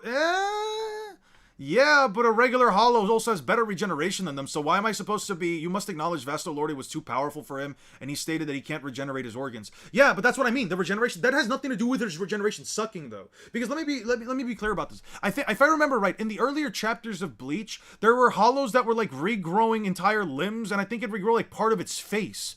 I'm sorry when I say this, but, like, it doesn't stop me from believing that, oh, if we as Arrancars give up our regenerative properties so that we may in exchange for power, and Ulquiorra said no, fuck that, I'll exchange some of the power for regenerative properties. It feels like you had something good with the regenerative properties, gave that up for power, but then when you decided to give that power up for regenerative properties again, your regenerative properties are just objectively worse than they were before. Saying that you can't regenerate organs in a verse where some characters can just straight up regenerate organs is just bad regeneration, in my opinion. Like, yeah, it's not about acknowledging that Vasto Lorde Ichigo was too powerful. Vasto Lorde Ichigo is irrelevant to the whole context of the fight. And you might say, like, well, how is it irrelevant? He's the one that hurt him. But he doesn't have any abilities that stifle regeneration or that prevent him from healing himself. He has nothing to do that. He's just raw power. Right? So if I'm getting blasted by raw power, my ability, unless it's like my entire body, unless like you're blasting away quite literally my entire body and it's some Cell versus Gohan shit where Cell's body blew up but one cell, the nucleus survived, therefore he was able to regenerate. In Ulquiorra's case, it's like, well, all he blasted was my left horn, my left arm, and my bottom legs, my lower half. And oh, I guess the internal organs in those lower mid regions just couldn't come back. That's dog shit regeneration. I don't know what to tell you. Aizen gave them the numbers and their powers. Aizen says Ichigo that his growth was planned so we could see them against the Segunda Etapa. Aizen is wrong, I guess. Eon, can you check out the Night Feeder vs Triceratops video? Also, if you keep in mind that the video starts from the Night Feeder's point of view. I don't feel like watching it. I'm not gonna lie to you. I'm not really interested in talking about that right now. Eon, realize Ulquiorra's body was engulfed by Vasto Lorde Ichigo's full power Cero at close range. Yeah, but a Cero is just an energy blast. It doesn't mean anything to me. Like, again, you could say, well, look at the thing. He's being blasted entirely by this thing. Yeah, okay. What about this stops regeneration? And why about, like, if this blasted, let's say, Kaguya, or if this blasted, I don't know, Yhwach, or if this blasted, I don't know, what's another character with really crazy regeneration? A God's Knights. They just walk back from it, right? They just walk away from it. If this blasts a character with good regeneration, hell, I'ma say it, right? Under the assumption that, like, it doesn't entirely, and I'm not saying this in terms of, like, actual power scaling, I'm just saying, under the assumption that, like, this hits one of the demons from Demon Slayer, and, like, it doesn't obliterate their entire body. Let's say they, like, at least half of their bodies can tank it. They just walk away from this by regenerating their bodies, their lower half of their bodies, whatever. Ulquiorra's regeneration just sucks. It's not a matter. He just has bad regeneration. If you have regenerative abilities, especially within the grand text of like all of fiction, yeah, no, his regenerative abilities suck. I've seen other hollows regenerate for more than this, man. I don't know. There's a lot of complicated lore channels talking about the Espada rankings that might have lied about, talking about Ulquiorra's. Also, it's to help Kubo's recent Q&A messed up the Espada ranking system's nature even more, like he just changed his mind out of the blue. Yeah, it sounds like he really just changed his mind. Since Araki was the only one to defeat Unohana, he's the only real Kenpachi's successor, despite how strong the others were. Bleach's greatest feat was the hill that was destroyed by Ichigo, and Aizen believed himself destroyed. Funny moment to say the least, but Bleach universal for statements outside of the manga, no feats. Yeah, the amount of training arcs Ichigo got, there was plenty of time. Yeah, have you seen the last One Piece chapter? One of the best, right? Yeah, I do agree. It's one of the best fights. I can't wait to see it animated. I cannot wait to see it animated. I put in my comment that 6 and 7s are broken because of their Zanpakuto toes, but what makes their Zanpakuto toes broken? It was the hill far away, and he destroyed it with the shockwaves of their attacks. Trying to connect Kaguya, creating self-sustaining to temporary domain extensions is a bit goofy. I'm not even gonna lie to you. As a matter of fact, I'll just say it right now. Like, cool. Ulquiorra's body got like destroyed from this. I'm pretty sure I could show you a character from. I'm pretty sure at least Ulquiorra's regeneration is better than Tsunade's. It's really not though. Tsunade says she can just straight up grow back limbs. And in her case, she could survive being split in half. Ulquiorra couldn't survive this. Something that has to be addressed is that the life force could play into a role as well, and Ulquiorra was vaporized. I don't know. I really don't understand why Ulquiorra just turned into stone. To be fair, it's established in the 1,000-year Blood War that damage from more powerful Ryotsu was harder to heal. Where was that established? Where was that established in the TYBW? When Regen rivals Sakura's mystical palm jutsu. Yeah, and we have to prove that ACOC can negate all power. I don't know if I have to prove that. As long as it does it within the context of One Piece, I'm fine with it.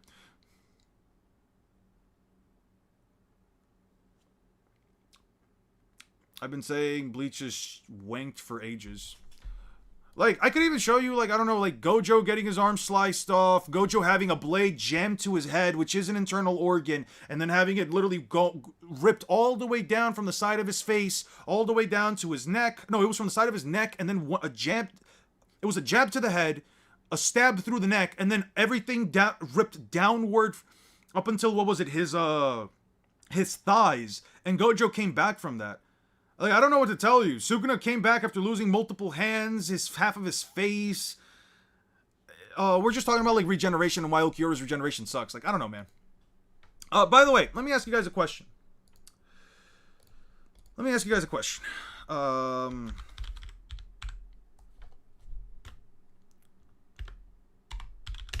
Versus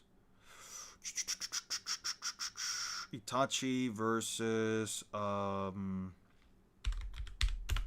Ace. Itachi, Ace. I want to know what you guys think about this. This is actually a really interesting I don't know if I would say like interesting. I would say like this is a comment that I got multiple times from a viewer of the channel that's been commenting this for months.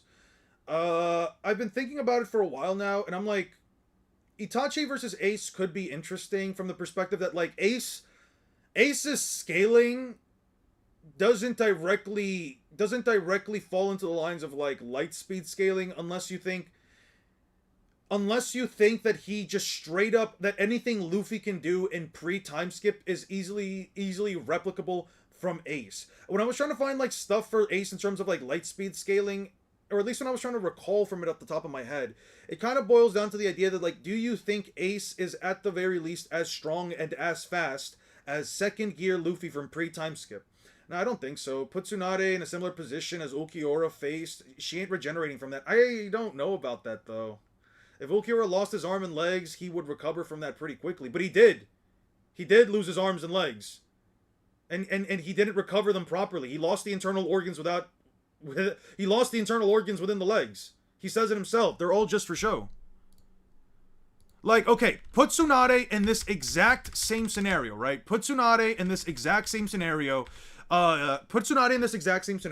Assuming that she could survive, I think she comes back from this with the strength of 100 healings way better than Ulquiorra does. He says it himself.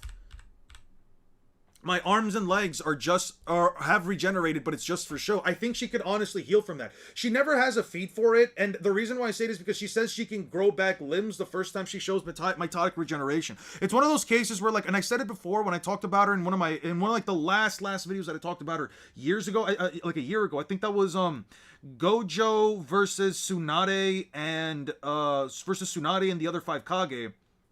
It was like, it is stated that Tsunade can regenerate her limbs, at least by her. She doesn't have a feat, but it is stated. So it just boils down to whether or not you believe that that explosion would prevent her from regenerating for whatever reason, even though it shouldn't prevent healing. It's just the damage he took was too severe. Eon, when Orihime tries to heal Ichibei, but Yhwach's Reiatsu gets in the way, they need to call his name to resurrect him? Really? So,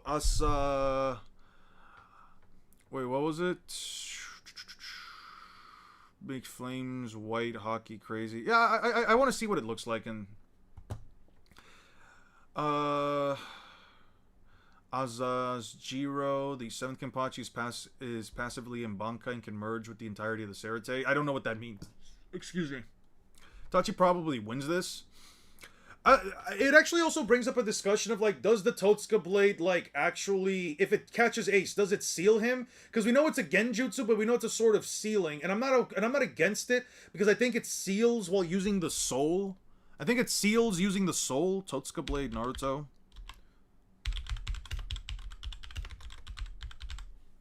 Yeah, because it's an ethereal weapon. It's an ethereal weapon, right? Yeah, it's an ethereal weapon, whatever the fuck that means. Has no conventional form, and it makes into it is actually the liquid inside the gourd that is released and shaped into a blade. Okay, the sealing jutsu, those who are stabbed by the sword. So, like, let me ask you guys a question. Right? I'll leave it here. You guys can just type up your comments. If Ace molds his body around the blade, would it still absorb him?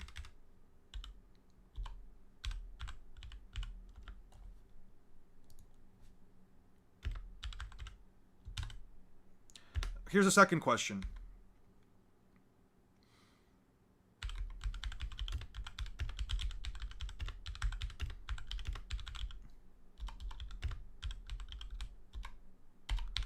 Is in its passive intangible state.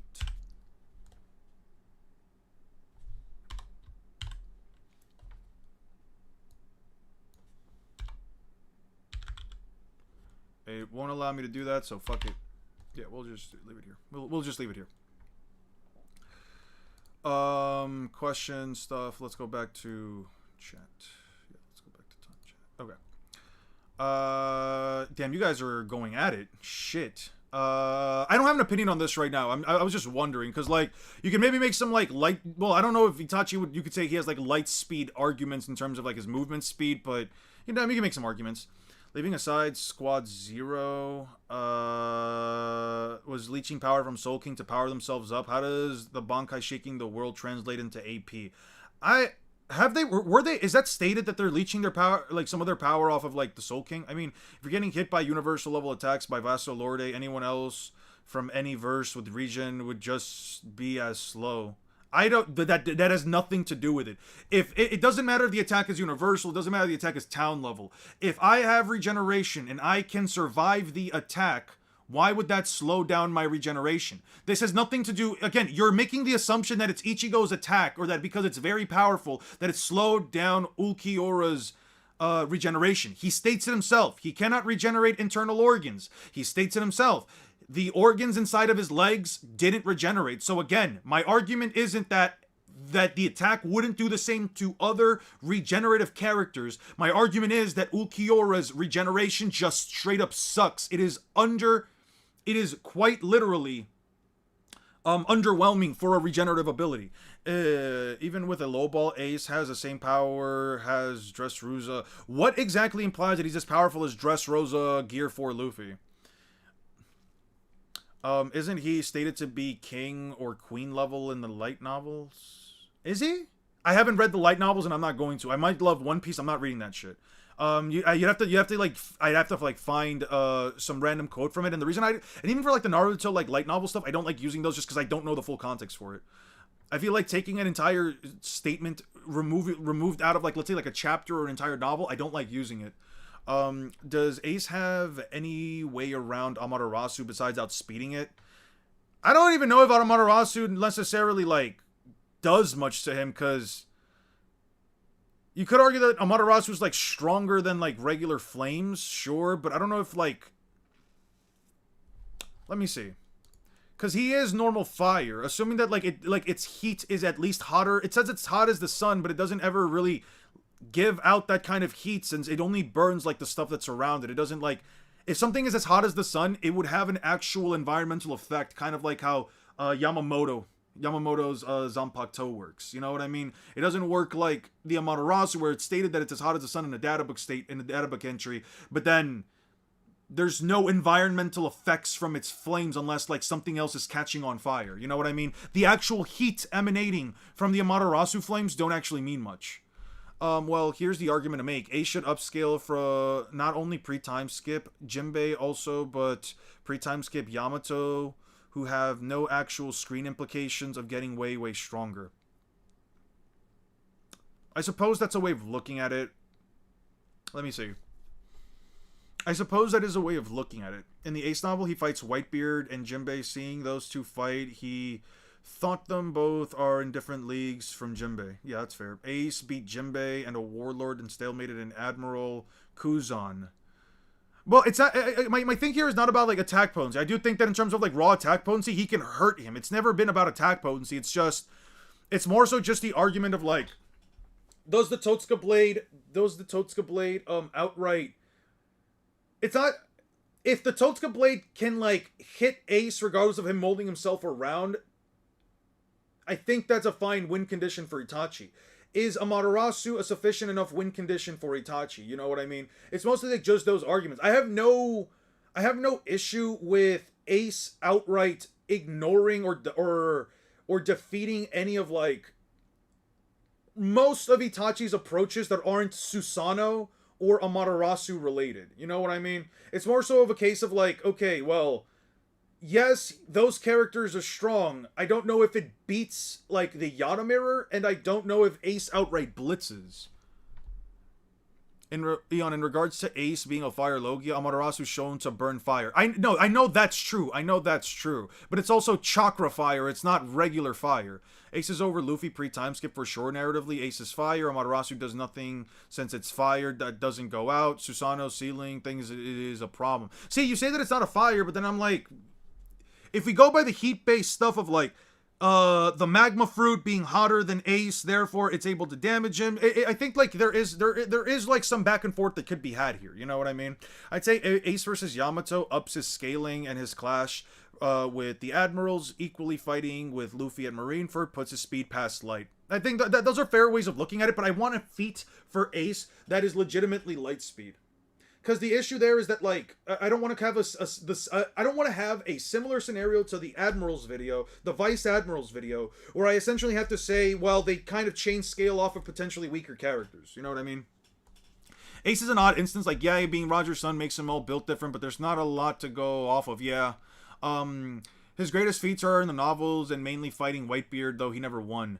No clue. The Bankai was more like magic. I don't know if it was stated that their sealing powers are the Reo, just that their bones are Okin, which is not elaborated on. As said before, Okuro was completely consumed by a full power Cero from Bastolorde. I mean, you say he's full power consumed, but like, most of them still seems to be like, this still seems to be fine, right? Like, he took an attack to like the face and chest, yet the arm and legs were damaged. Again, if his body was truly vaporized, I would have seen more of the damage to the body. Yes, half of his body gone is impressive, but like, this shot was blasted at his face, not at his lower body. So why the fuck did the lower body? Like, it's the way that Kubo draws this shit, or the way that it's shown, that again makes me question it. I'm not thinking about it as simply as like, oh yeah, no, the attack was fully consuming him. Yeah, I don't know what more you want. It's not that I want more. I'm not saying that I want more. What I'm saying is his regeneration sucks. You're trying to cover points that it just doesn't help out at all. This attack blasting his face. Where the fuck is it? This attack blasting his face and upper body shouldn't have taken out his lower body and left arm, or right, yeah, left arm. I don't know why the aftermath of the attack ended up like this. Now you could say, well, it engulfed his entire body. It vaporized the lower half. Maybe he concentrated all of his Reiatsu on his upper half. Sure, that's fine. Again, that has absolutely nothing to do with his regeneration. When I say his regeneration sucks, it's not because he tanked an attack I think was weak.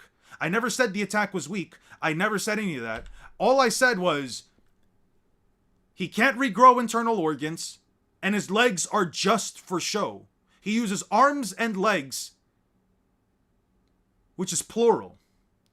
They're just for show. They could not regenerate properly. I think his regeneration just straight up sucks. I don't care about it vaporizing him. It should grow back. It should still grow back. Ace fought Whitebeard and dodged his attacks. Now, it was old Whitebeard, but he was less sick than in Marineford. We can see that he wasn't going easy on him. Well, him fighting Whitebeard is a non-feed. All that it really matters is that you upscale pre-time skip Jinbei, who should upscale off of. Chakra Eon, he uses Chakra to seal. Yeah, but I don't know why that matters if he uses Chakra to seal. Can't Ace just do that thing that Naruto did with his chakra against Amaterasu because he's fire?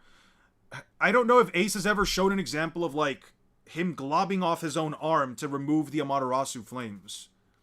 You are right. People will be wanking Bleach out of proportions, and when you ask for a feed in the verse, there's nothing to see. The more I look at it, the more I see Bleach is the weakest of the big three. By the way, Kaguya and Yhwach have no regen. Kaguya lost her arm, and it was never regened. Yhwach essentially never got damaged until Getsuga finally killed him in one hit, but he just revived himself. Sure. Yeah, but that one amounted to nothing. Ace was able to keep up with Yamato, though, but it's more than likely they got stronger since Ace met them. Bypass physical and spiritual durability. But again, it's never been... Again, I'm not arguing it based off of, like... The whole, like, Kotsuka Blade point is not that it can't pierce Ace. I don't give a shit about that. It's that if Ace molds himself around the blade, doesn't he just evade it at that point? Would it still absorb him? I don't think so. Yeah, especially since Jinbei himself says he's far stronger than him. Okay. Amaterasu is the most not strong attack ever. We've seen it burn away objects in an instant, but it doesn't burn people for shit. Fire in Naruto does it again. It being nothing. True. Jesus. That's why I hate getting stuck on one point. Jesus. Oh, wait, no. We already read these. Oh, by the way. Oh, Leticia, thank you so much for becoming a rookie. Thank you so much for the 2. Being controlled. Wait, where the fuck was I? It really depends on how you consider his body moving around the blade. If it's just basic Logia reflex, because those are two different things. Yeah, that's more so what I mean, right? That, like, he's using, like, the basic Logia, reformation to, like, essentially, like, just have his body curve around the blade is more so what I mean. Ace the Warlord Slayer, so Ace. What do you think? Ichibei hitting Yhwach with a slap of over 2,000 kilometers of distance. That was cool. He sent him flying for sure. I think that's like half the distance of the United States. That's pretty impressive. I do think that is very impressive. And Kenpachi's Bankai can basically devour everyone and everything in his environment. And only lost because Central 46, the Soul Reaper higher up, forbid him from using it on the Serite. Okay. Him moving his body around the attack would do something more like Katakuri using Future Sight to dodge Luffy by opening a hole in his body. Logia Reflex is just your body being made of an element. According to the novel, he fought Whitebeard for 100 bouts, and towards the end, he was giving him a hard time. The Serite is Soul Reaper HQ. Ace has been getting only upscaled from pre-time skip at this point. He might even have future sight if you take the Ace novel seriously. The Vivre cards has armament observation. I know about that. Again, Lucaro's body was vaporized with Vestal Lorde Ichigo, and he's still regenerated from that even without his organs in a weakened state, shortly dying afterwards. Yeah, no, but see, you're trying to word it in such a way to say that like it's impressive that he was able to regenerate his limbs, but again, no, this isn't. Again, this right here completely invalidates this entire thing.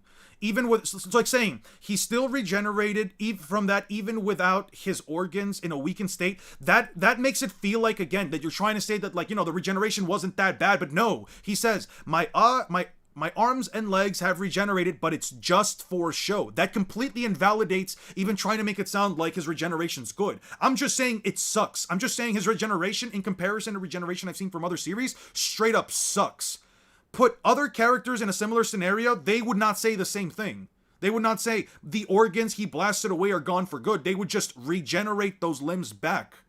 Tsunade says, I can regenerate my limbs. If she was in this exact same scenario, maybe I can't believe Tsunade, but I can definitely believe a curse from JJK can survive this, and I can definitely see a character from with immortality in One Piece also survive that. That's why I say it sucks. Like, comparatively speaking, what does it really do? It touches Ace's fire. I think it would seal him because we have Naruto characters use chakra to interact with intangible stuff like lightning or water. Okay, that's fair. Amaterasu said to be so powerful it burns fire. Okay. Amaterasu's controlled selective burn. It burns more with focus. I don't know about that last part, but I do kind of see where you mean by this. Amaterasu burns Sasuke's fireball jutsu. Naruto and Boruto databooks make absolutely no sense. I would argue that he doesn't become fire, he is fire. Whether or not that includes Amaterasu, I don't know. Ace has Haki. You can see it when he's fighting Yamato in the flashback. Ace could clash with Aokiji and fight equally to Yamamoto. So in terms of speed, make him FTL, plus he is fire molding his body. Yeah. The thing that with Ace is that he gets upscaled by the Yamato flashback, and since it was before he joined the Whitebeard, he didn't know any Haki. He was relative to that version of Yamato and Jinbei. Okay, question, is can the Totsuka Blade touch Ace? He can fight Kuzan's lightspeed attacks. The question is... Okay. The heat from the sun's surface is not that uncommon in nature. Even if Amaterasu can easily burn Gyuki and kill the Ten Tails, that heat is not that far-fetched for Amaterasu. Yeah, but usually when you bring up those heats, let's say, like, for example, in a nuclear explosion, it leaves an actual burning aftermath. You know what I mean? Amaterasu doesn't do that. Like, the heat that it emanates, even if it's only, like, around the flame, it should still leave, like, an actual scorched, sin, dehydrated state. It doesn't really do that, though. Ace fought Whitebeard in the manga, too. Guys, I don't know how y'all bring up the novels when he didn't happen in the manga. They fought for an entire day after Ace just fought Jinbei for 5 days. In terms of stamina, like, Ace definitely has it, right? Akanu's magma is hotter than the surface of the sun. Alright. Cause after the fight, Ace fought Whitebeard another 99 times, and we know that the final fight he was giving Whitebeard,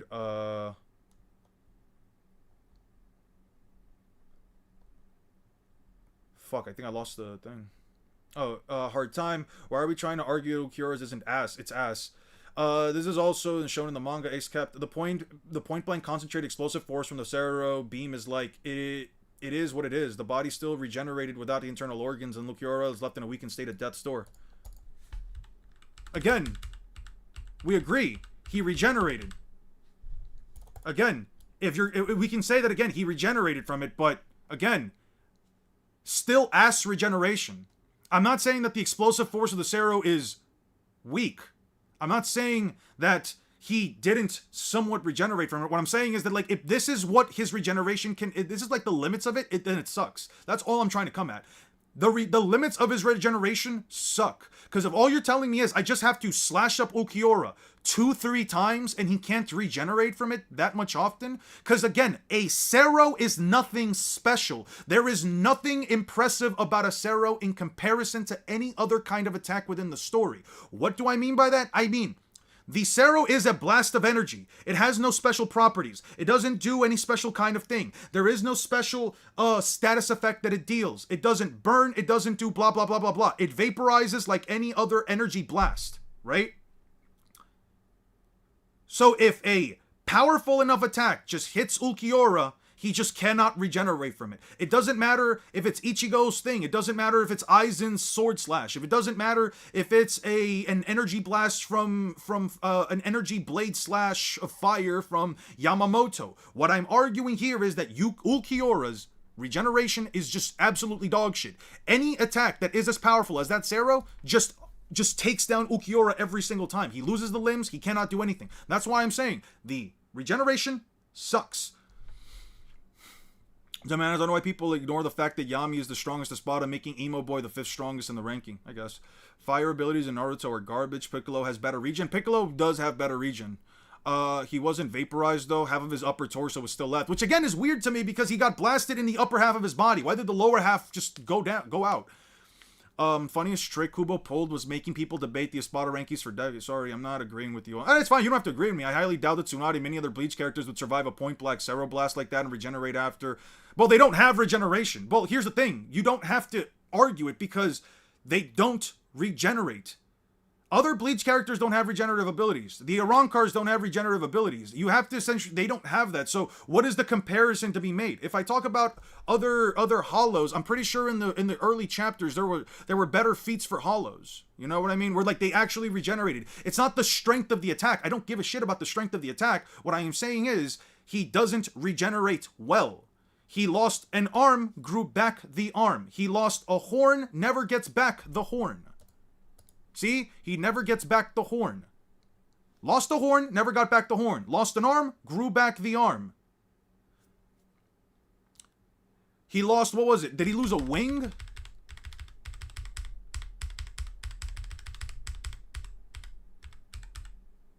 Yeah. No.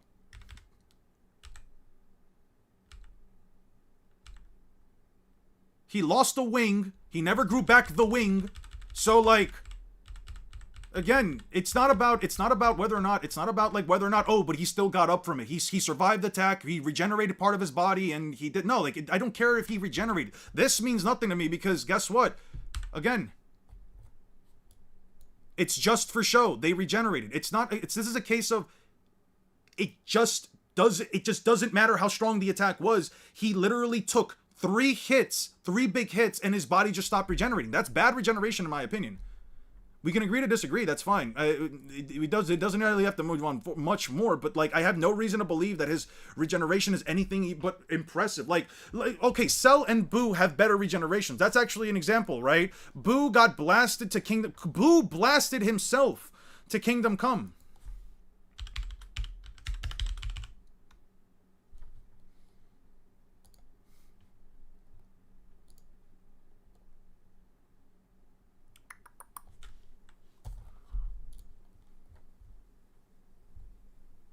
What was it, like 270?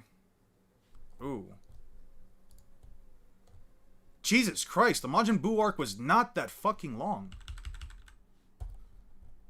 Yo, the Majin Buu arc is not that long. What the fuck?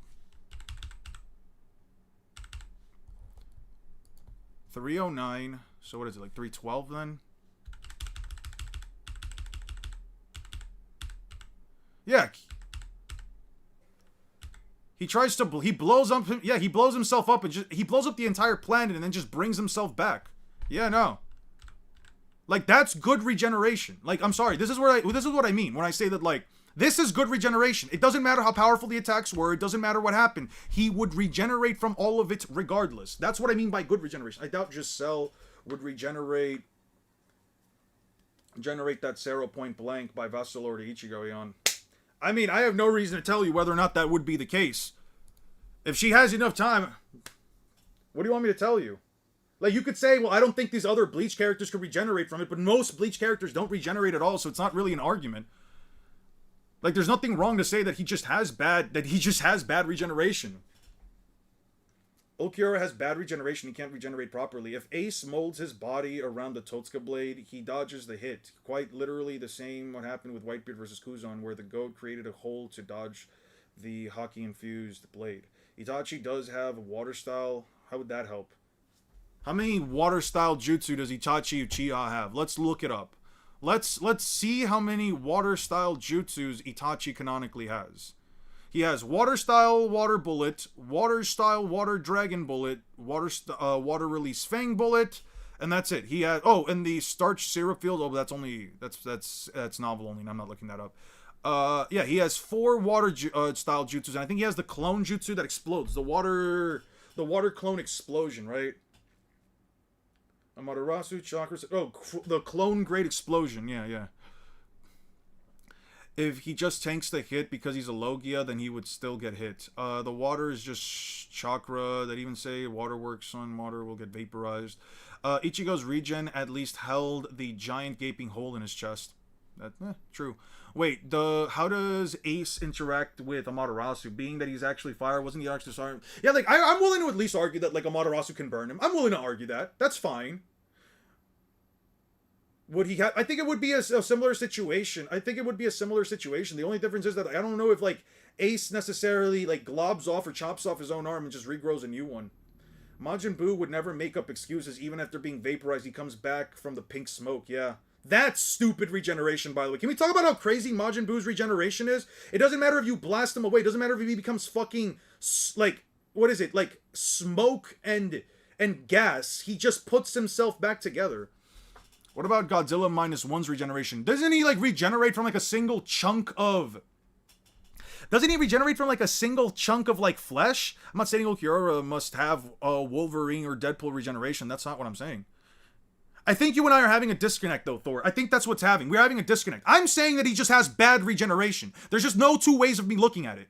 Like, there's no other way for me to look at it. He takes an attack, he grows back, right? I think you're saying that, like, his regeneration is not that bad, or that, like, at least for, like, what he was able to survive, considering, like, the power of the attack, the size of the explosion, and the fact that he was still able to move onward. I think that's what you're trying to argue. All I'm saying is, in comparison to other forms of regeneration that I have seen throughout fiction, like in JJK, Naruto, so on and so forth, I think his regeneration is just way better. Like, Madara legitimately survived and regrew an entire arm.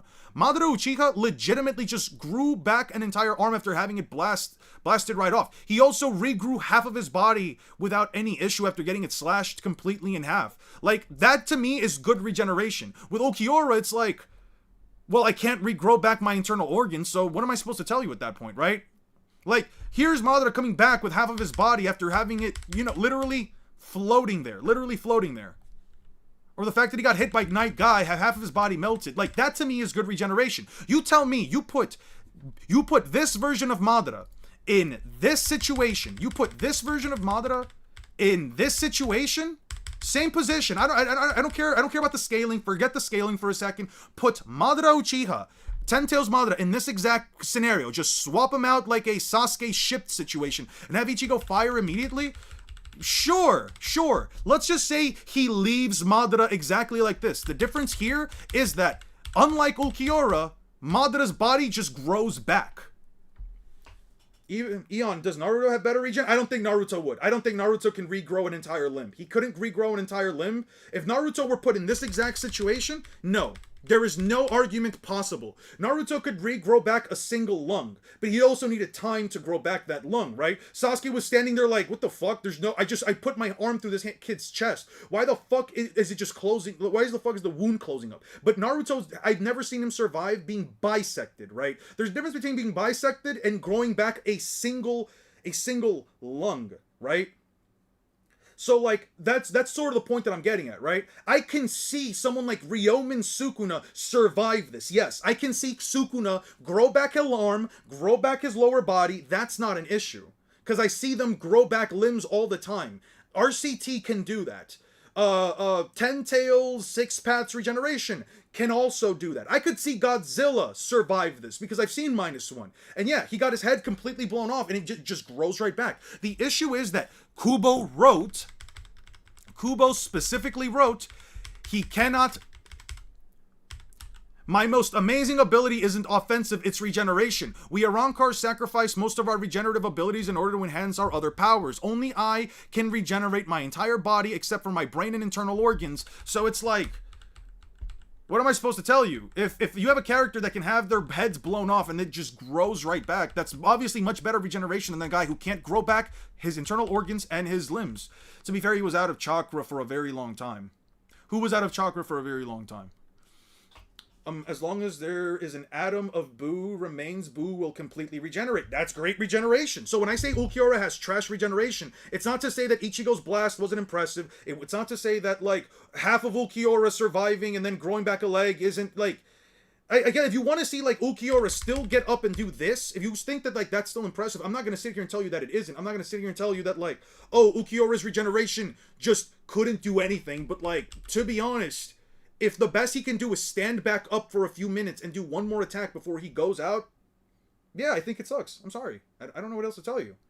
Yeah, Hashirama's cells were all in Zetsu's and how they work, and Madara just had way more of his cells. That's why I consider them all the same type of regen. Kubo probably forgot about the regen mess. Bleach has great hacks on paper, but when you look at the feats of these hacks, you can analyze severe limits. For example, Yuhabaha can see and interact with all futures and can only destroy a sword with his hacks. Yeah. Naruto healed. Also, I still don't understand why he didn't just kill Ichigo right then and there. Like, why not just waste your energy and just finish off Ichigo? Naruto healed his lung immediately after using Kurama's chakra, and he didn't have chakra when his arm came off. Yeah, but I don't think he was also going to grow back a limb. I have no reason to believe Naruto can regrow an entire limb if he loses it. Like saying, but here's the thing. Just because he had no chakra when he lost his arm does not mean that if he had chakra when he lost his arm, he would have grown it back. There's nothing that proves that. Even without regen, if you're strong enough, you can tank that Zero like Luffy can tank Kaido's flames. Yeah, true. He can regenerate to be intact, but he gets weaker stats from the lack of organs. Yeah. My question is, did Ace get burnt by Sakazuki's magma specifically? Because there was also Haki mixed in with the punch. Or would any magma damage him? That might be a caveat to tangle with Amaterasu. You know what the other thing is? Let me just show you guys something. Because, Ace Vivre card. Let me show you guys something real quick. I think it's in this one. The Marineford pack. Let's see if we can find it. Okay.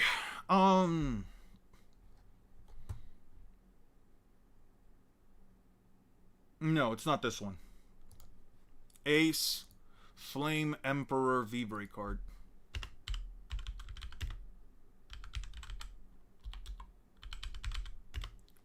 Vivre card.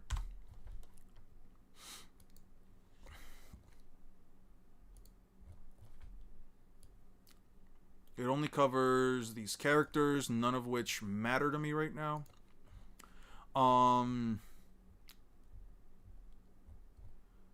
Maybe this one. Nope. Where is the Vivre card statement? Where is the Vivre card statement that says that Ace is able to create a star? Like an actual star. Because that kind of does shoot up like his scaling quite a bit. I don't believe in it personally, but Commander, always question being born, crewmates proven himself, he never fades away from a fight. Yeah, all that crap. No, there's nothing here. There's nothing here on that. Let me see. Nope. Nope, this is not it. Goldie Roger, nope.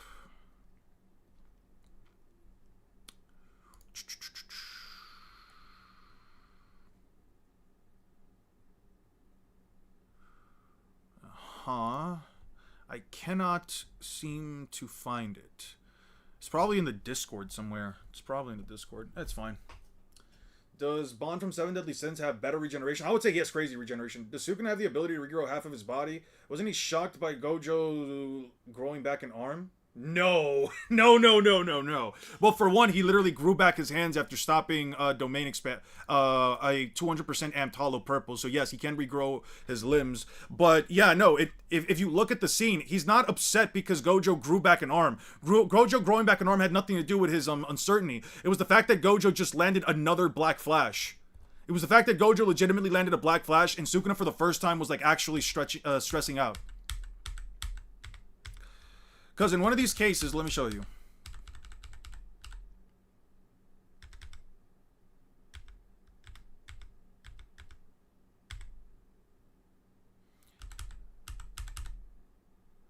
Gojo dodges Agito. Gojo dodges Agito. It tries to attack him. It can't. Mahoraga slices off Gojo's arm. And then Gojo gets knocked away. And then he realizes he's not supposed to be here. Goes out. Kills Agito in a second. I think this... Where is it? Gojo lands he lands two black flashes here. And, yeah. For the second time, Satoru Gojo's Hollow Purple would cut through Shinjuku. A second black flash, and Satoru Gojo's voltage ranks up. Meanwhile, Ryomen Sukuna, the King of Curses, is easy for the first time in a millennia. It's not that he was growing back his arm. This has nothing to do with Sukuna's uneasiness. It's the fact that Gojo now killed Agito, and he's essentially gaining back his RCT by ramping up.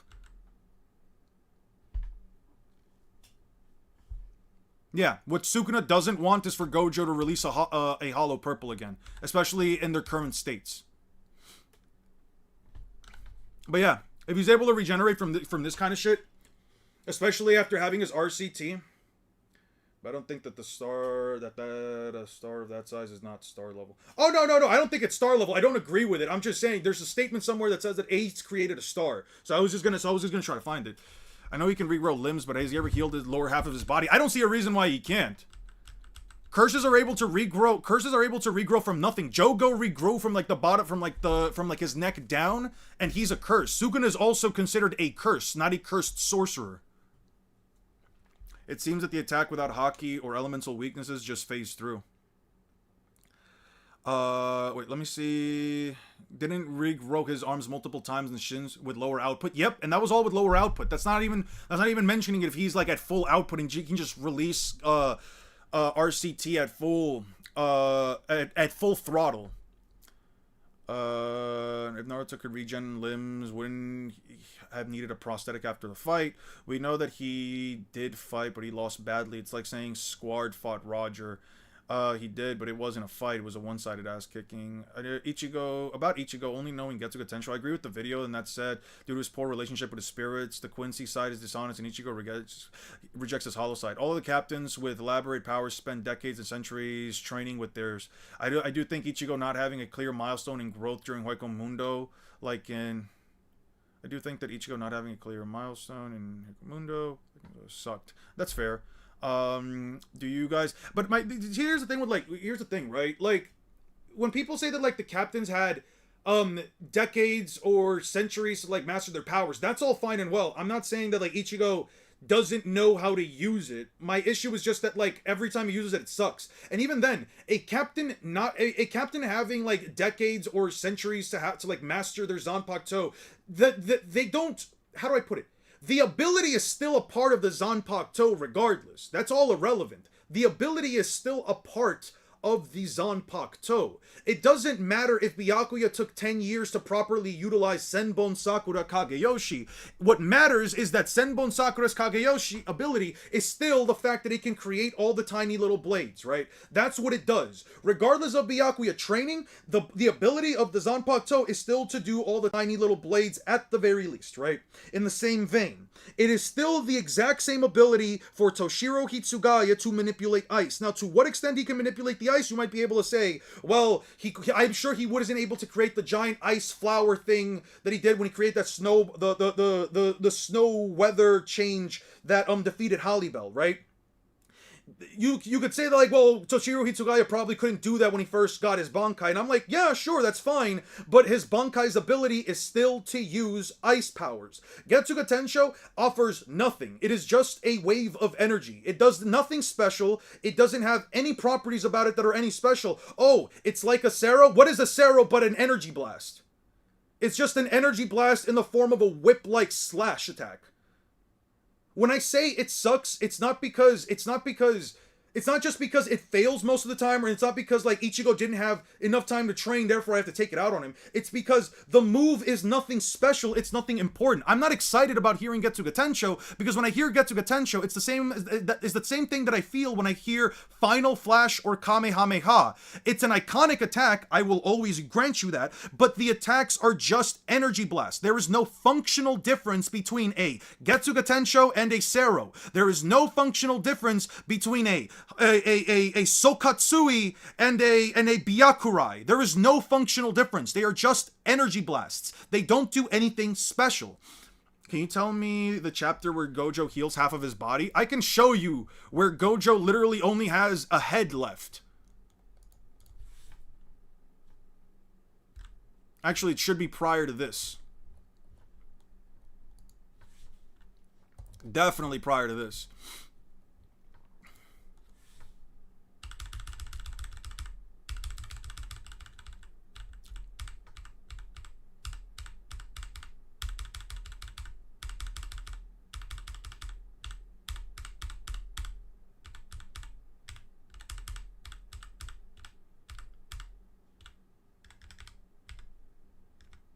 Yeah. Yeah. Jogo is literally just the head. I don't have to show you the whole body regenerating because at the end of the day, even it's stated earlier by Sukuna as well.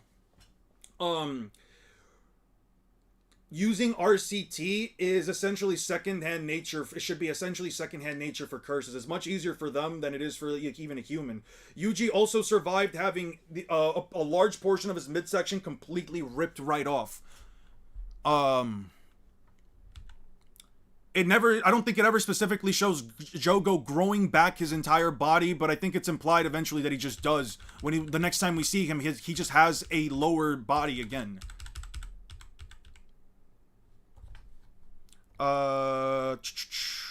Yes, but the fight was off screen. We don't know it was hockey. People do realize magma is not actually hotter than fire, right? So already Akainu has to have magma so hot it is unrealistic.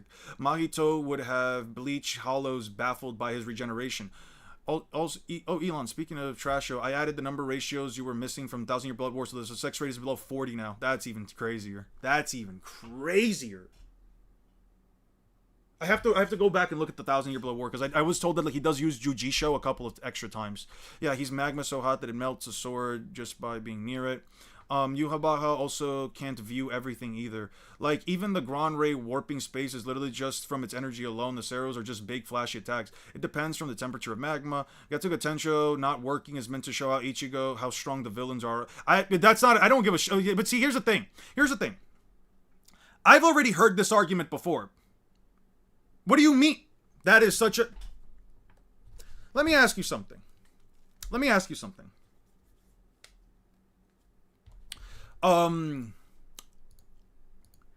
Here's why I'm going to tell you that this like point that you brought up. Here's why I'm going to tell you that this point you brought up. I don't know. It just doesn't feel to me, at least, right? It doesn't feel to me, at least, that it's a genuine point that you're trying to use as a counteract in order to counteract my points in the video, right? I'm not saying that you are, but what I'm saying is you're saying not working is meant to show how strong the villains are. But let me ask you something, right? The point of an attack, the point of a move, of an attack is to do what? It is to hurt and damage their foes, right? I don't think the Rasengan is designed to heal people. I don't think that Luffy punching someone in the face is meant to not hurt them, right? No, quite the opposite, actually, right? It's meant to hurt the individual, right?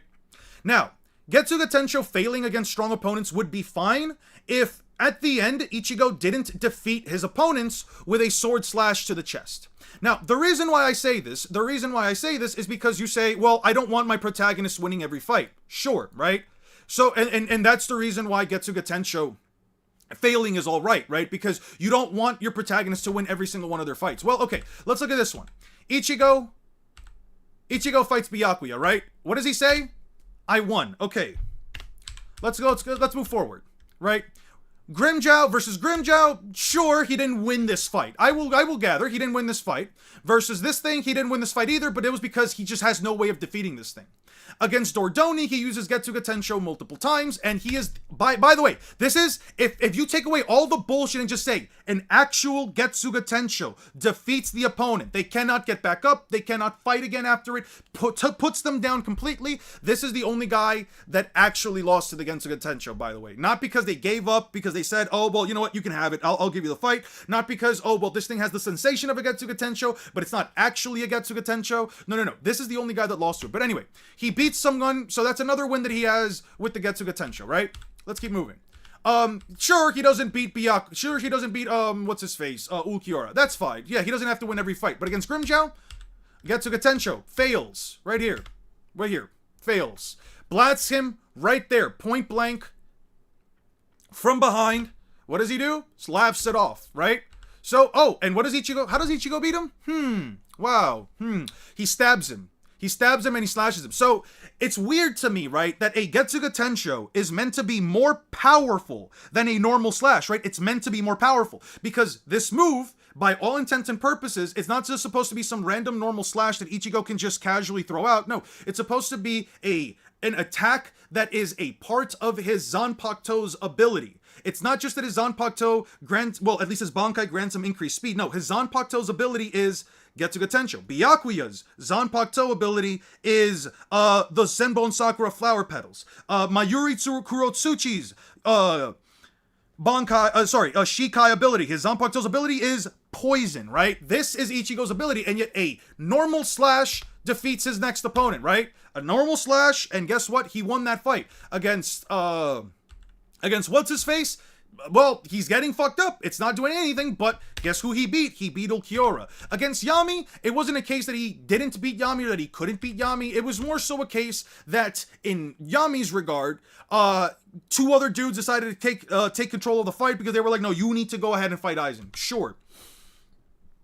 Against Aizen, yeah, he doesn't win this fight, but to be fair, he never was going to do it. Against Genichimaru, he doesn't win this fight. Sure, whatever. Against Aizen, he won the fight in quotation marks. Urahara won the fight.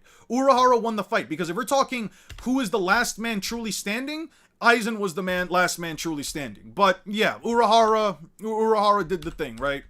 Against Execution, right? He uses it against Kubo. He says, I was given, if I didn't have all your powers, I'd be dead right now. But he walks away with 0 damage. I went in a back and forth with some dude about this.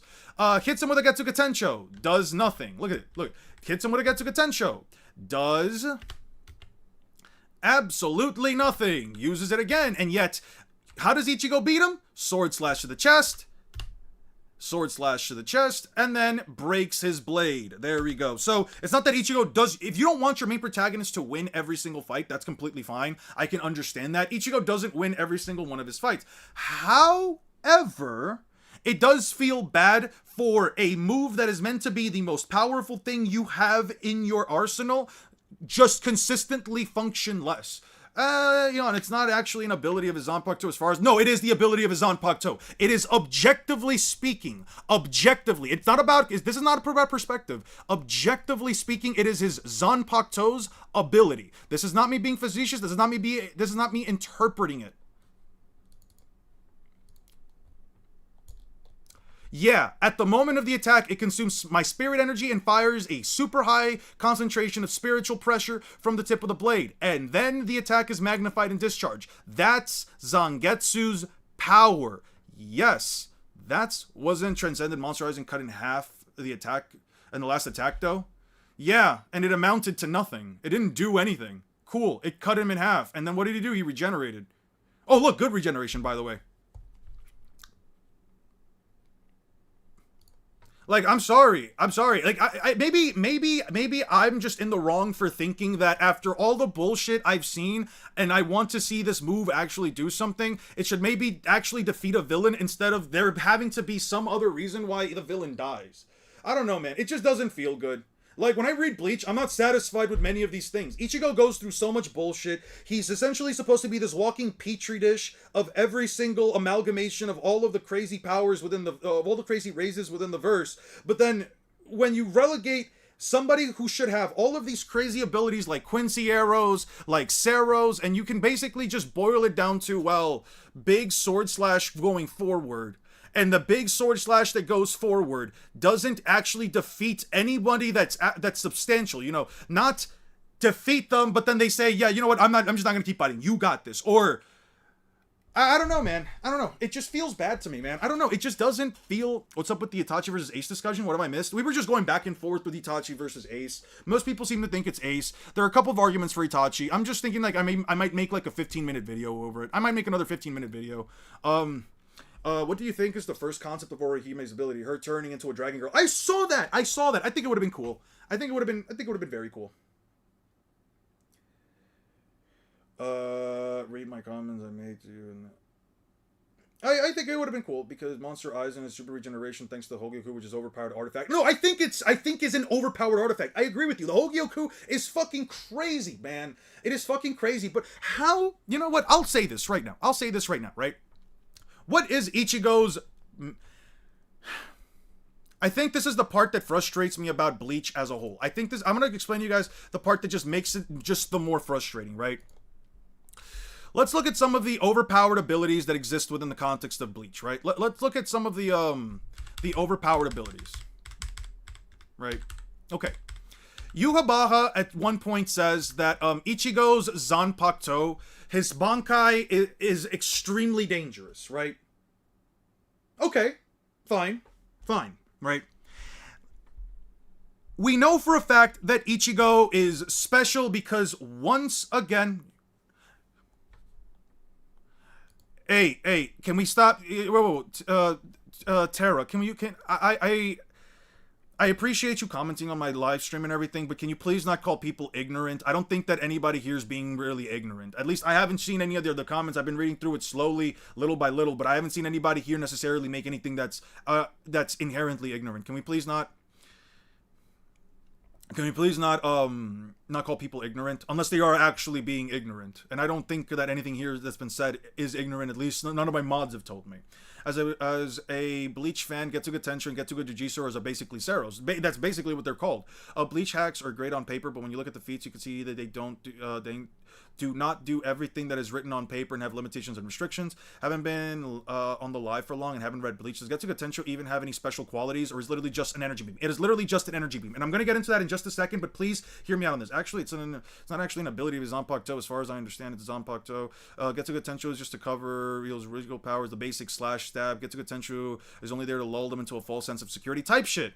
Final Getsuga is the best example of how bad Getsuga is. I already read that. About the A-star thing, I think it's on Blackbeard or the Akainu Vivre card.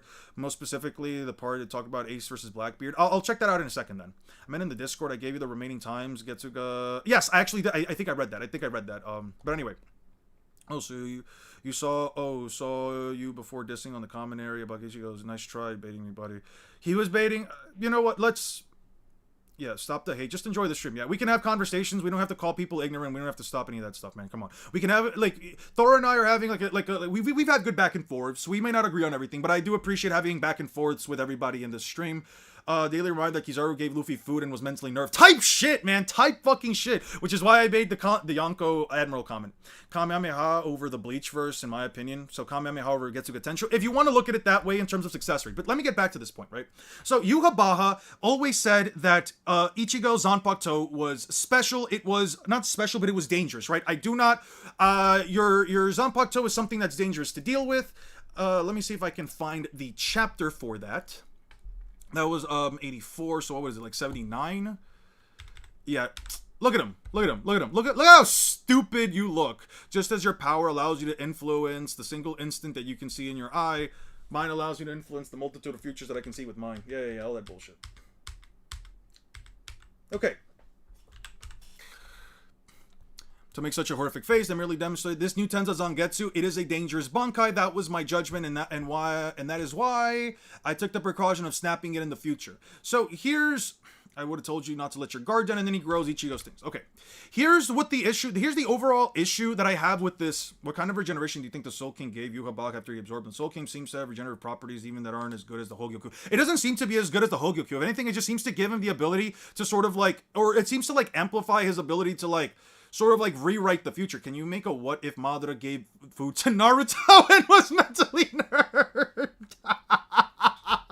Esther, listen, you and I don't agree on a lot of things, but you are a funny ass mofo,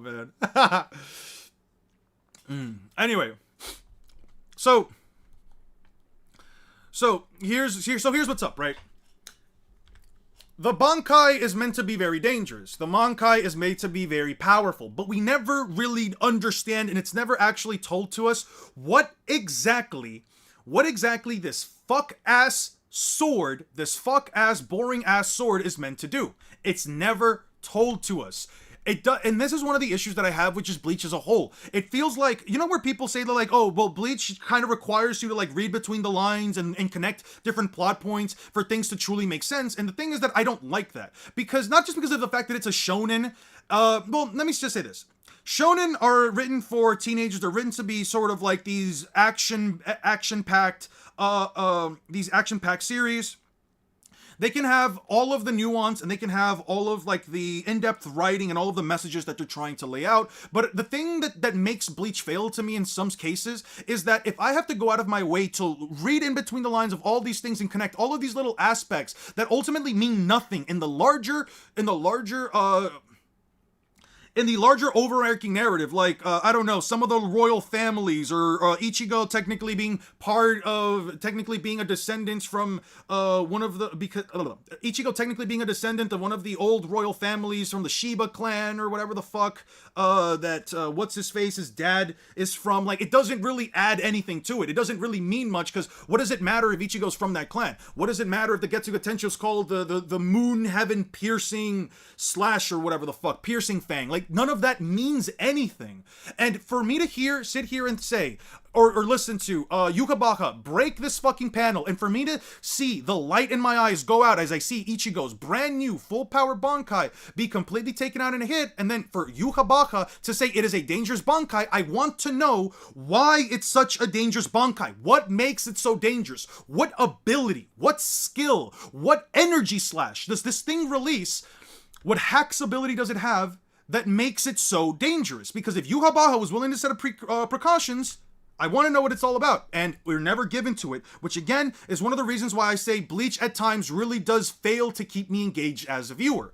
So, why do I make this point, right? Well, Getsuga Tensho for the longest time has been an ability that just feels like just a regular energy slash, and it is not a satisfying move to see when it fails over 50% of the time. So, because it takes up a good portion of the panel and it annoys the audience. So, why do I feel so frustrated when I have to say, so it makes it even more frustrating when I have to see abilities like the Almighty, when I have to see abilities like the Antithesis, when I have to see abilities like, let's go to like towards the end of the video. Yes, and by the way, I genuinely believe from the bottom of my heart, Ichigo is a less intelligent combatant than Monkey D. Luffy. I think Monkey D. Luffy is objectively smarter than him from a combat perspective. But anyway, let's see if I can find the move, right? No, this is towards the end. Where was the point in the video where I brought up, where was the point in the video where I brought up the, let's see. Oh, no, I think it was actually back here, right? Because it was like... Oh, okay. So, for example, right? You have all of these overpowered abilities that you've been seeing throughout the story. And I think, you know what? I could have at least had let Getsuga Tensho be such a dog shit fucking move for the longest amount of time if I was okay with, for example, if towards the end of the story, where Ichigo gets both of his Zanpakuto and finally masters his powers, finally harmonizes them and accepts everything that he is, I think it would have been interesting for his Zanpakuto ability to finally be awakened. If he had a true Zanpakuto ability.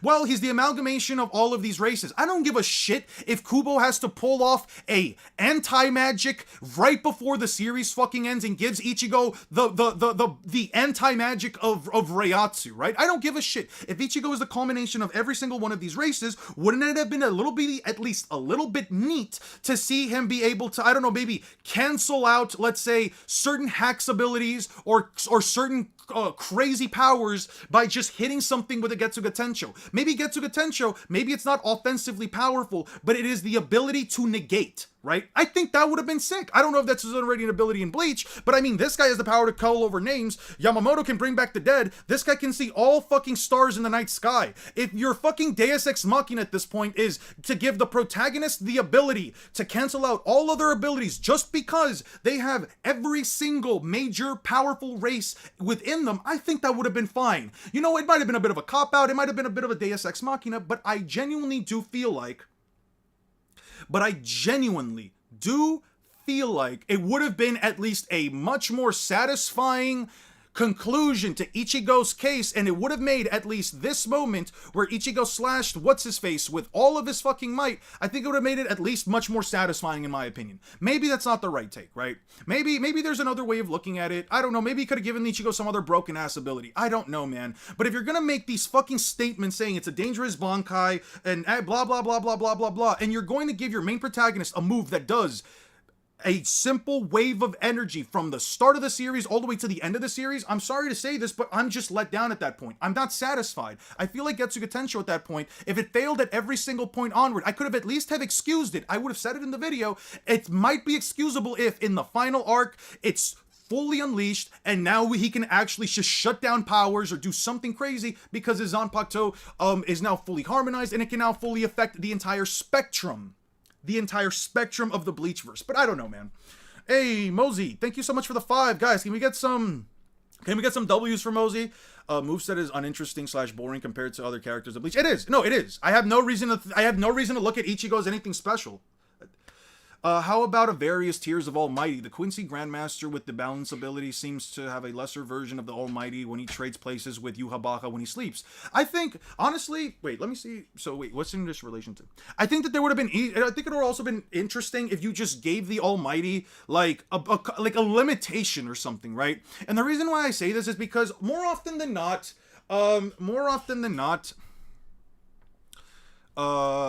yeah, you're just being annoying. You're just posting that stuff just to be annoying. I'm gonna time you out for at least a minute. I don't care if like you're here talking to other people or having a conversation, but when you're constantly bringing up the like Yonko versus Admiral thing, the Garp stuff, just to like try to like rage bait, I'm just not gonna deal with it. I'm gonna mute you. That's not the topic of conversation. Ayan, do you think the Hogyo's full potential could be better than the peak of the Soul Kings, since the Hogyoku doesn't seem to have a noticeable limits and can transcend beings with no issue? I do think that the Hogyoku could potentially have made, could potentially be like an even greater power up than something like gaining the Soul King's powers. Because the Soul King's powers seem to at least have an upper limit of like affecting the 3 realms, in my opinion. But like in general with the Hogyoku, it just seems to consistently evolve beyond that. But yeah, Luffy showed more combat and adaptation and prowess, multiple crocodile fights, than anything Ichigo has done in the story. Yeah, no, because that there's a very big reason for that, right? There's a very big reason for that, and that's not to say that this is like, I don't want to say that like this is innately a bad thing for Bleach, because Dragon Ball does this as well.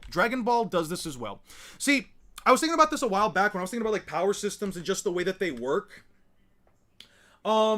The issue with Bleach and Dragon Ball as power systems is that they follow a specific logic where it doesn't matter what your powers are, it doesn't matter what you are.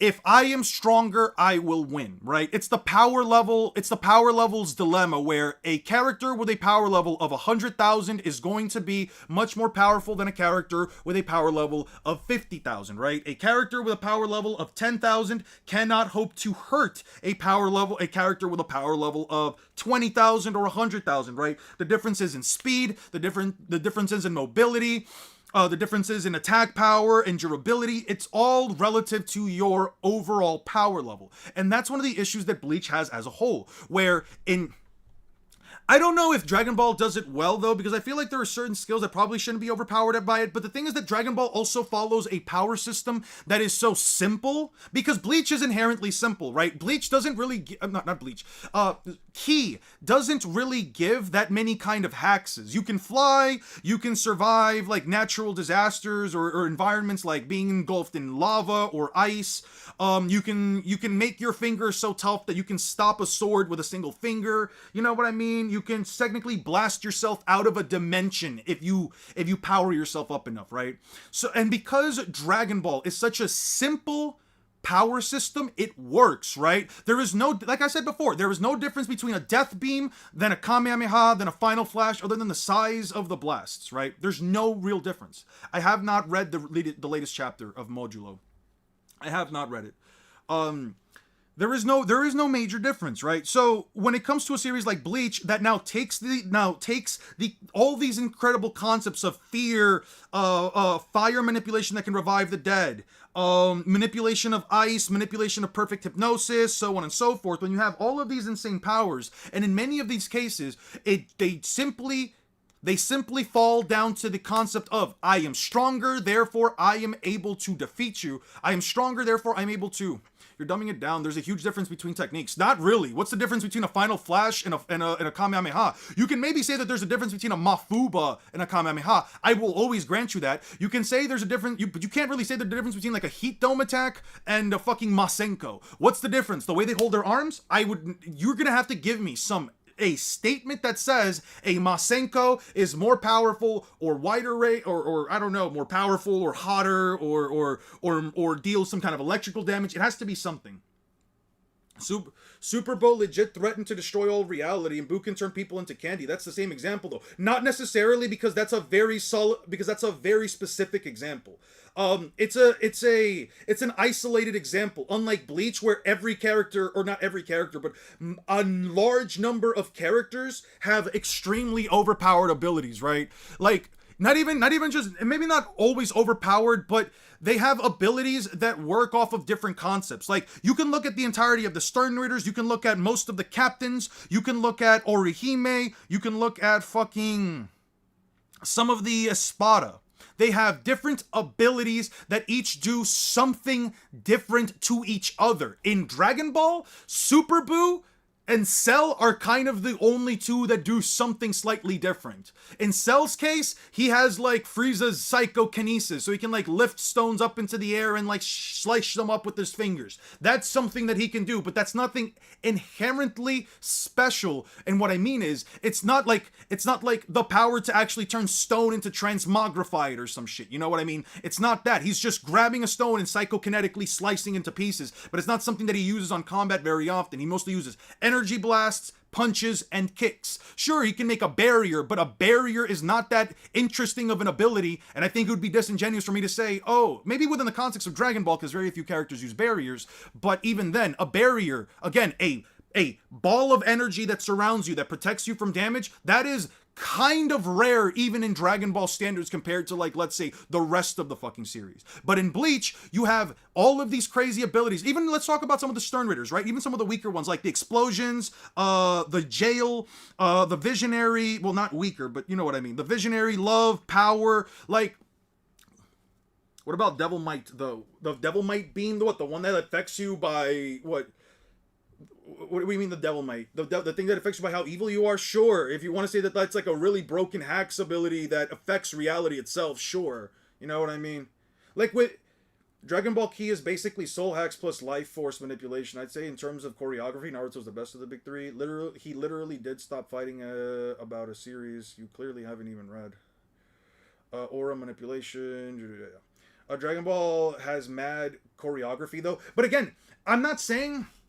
Again, this has nothing to do with what I'm talking about in terms of like the actual fights. I'm just saying the issue that both of these series boil down to is that when you have a broken ability, the abilities of Antithesis seem to be some of the most vague and circumstantial abilities out there, and there's some that don't use them a lot against Squad Zero. Yeah. Are you still planning to do an Armored Core 6 power scaling video? I just discovered that there is a light speed meta.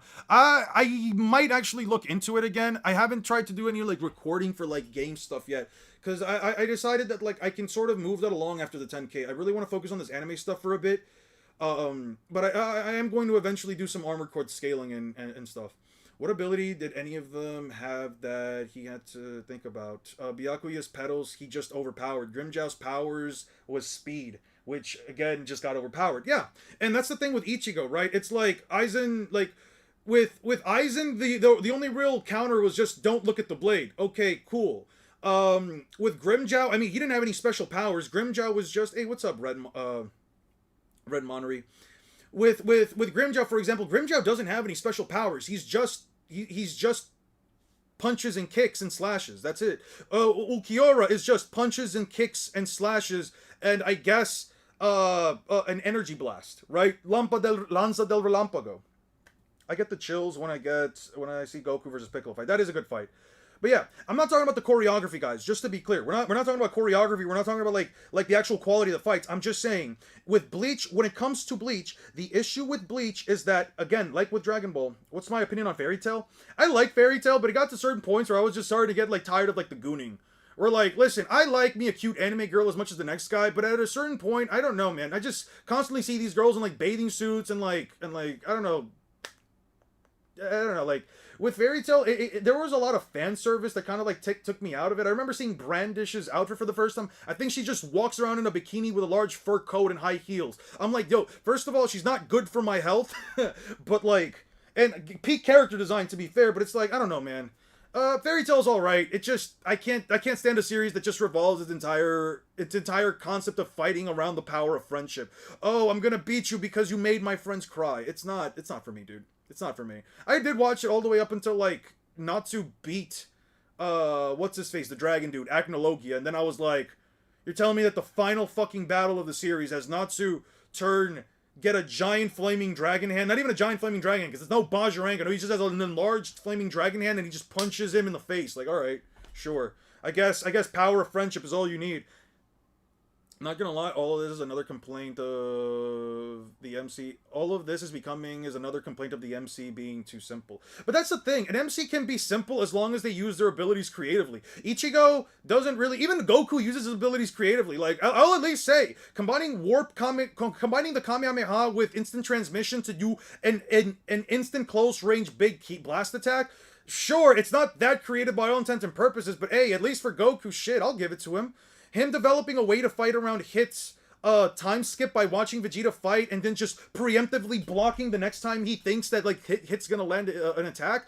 Again, it's not the most it's tactically creative, but it's not the most visually creative thing that like they can do.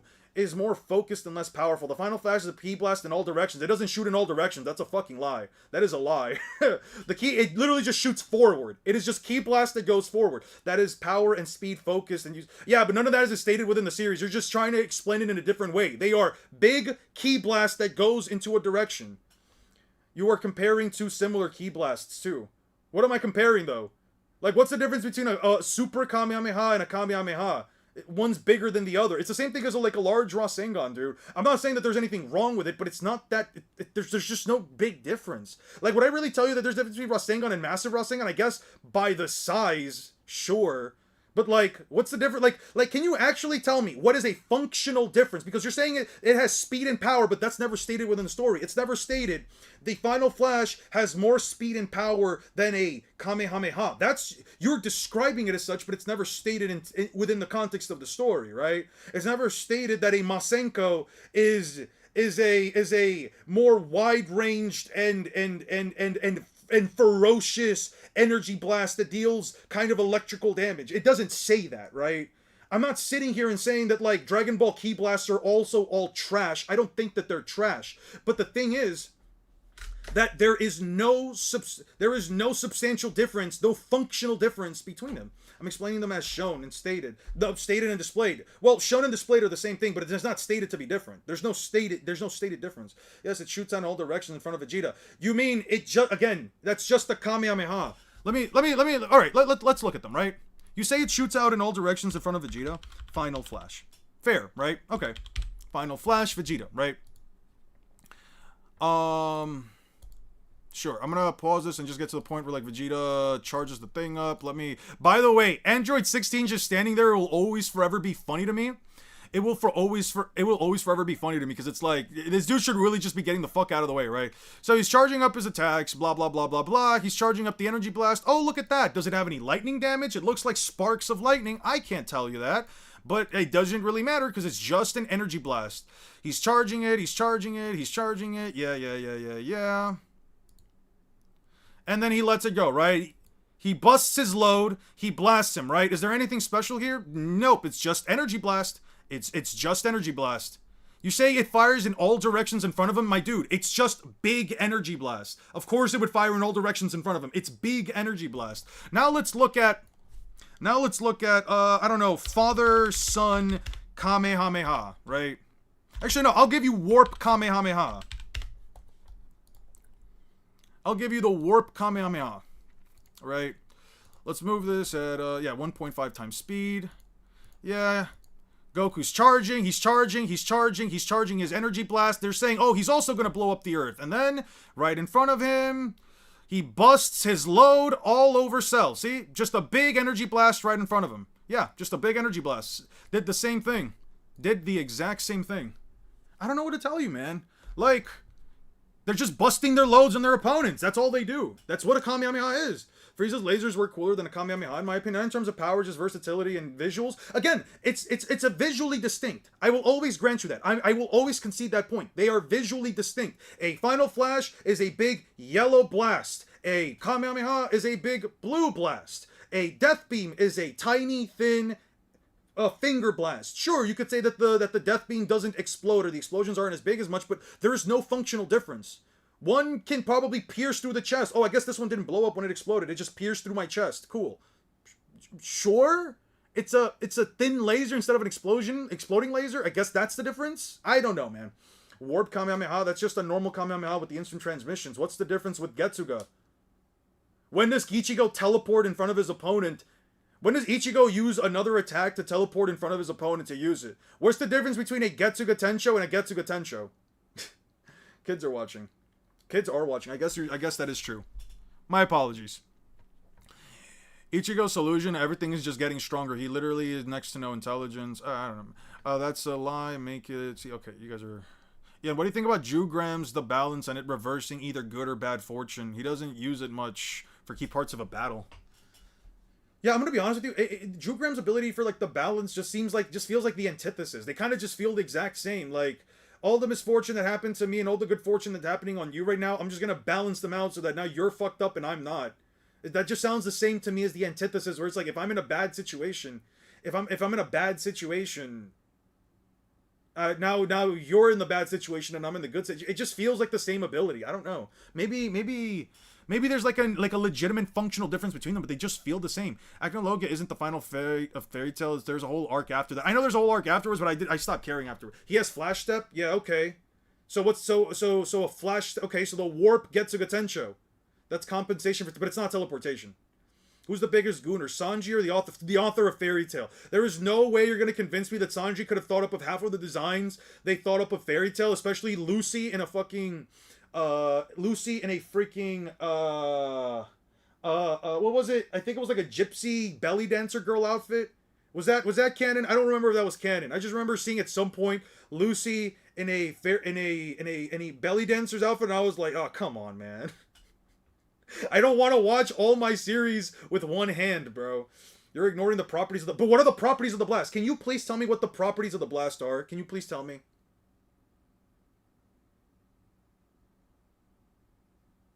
What are the properties of the blast, though? Does the Kamehameha deal heat damage and the Final Flash deal electrical damage? But that's what they all are. That's what they all are, right? Like, here's the thing. I can tell you that a Spirit Bomb is at least different than, like, let's say an Energy Ball from Jiren. But you can't sit here and tell me that, like, Jiren's big fucking energy blast that he was going to blast Goku with is anything different than, like, a Death Ball, right? The only difference is that Frieza throws one at the planet and Jiren's just blasting this one. They still function and do the same thing. This is a Pokemon skill effectiveness video. I love it. Fortnite, dude, if you don't piss off some Admiral fans, I don't know. Yeah, this one's funny. That one's funny. Getsuga Tensho isn't that great of a signature move, but it fits Ichigo's character almost perfectly. It's using the success rate of the move is pretty good, although... Getsuga Tensho's success rate is heavily influenced by external factors, most of which is out of Ichigo's controls. If you're going to disqualify certain successful uses based on exclusive events, but not unsuccessful events, it comes off as disingenuous. I don't think so. I disagree with that. I admit that Getsuga... I literally gave it... there were literally 8 instances. There is literally 8. There are literally... I literally gave it. I literally gave it. 8.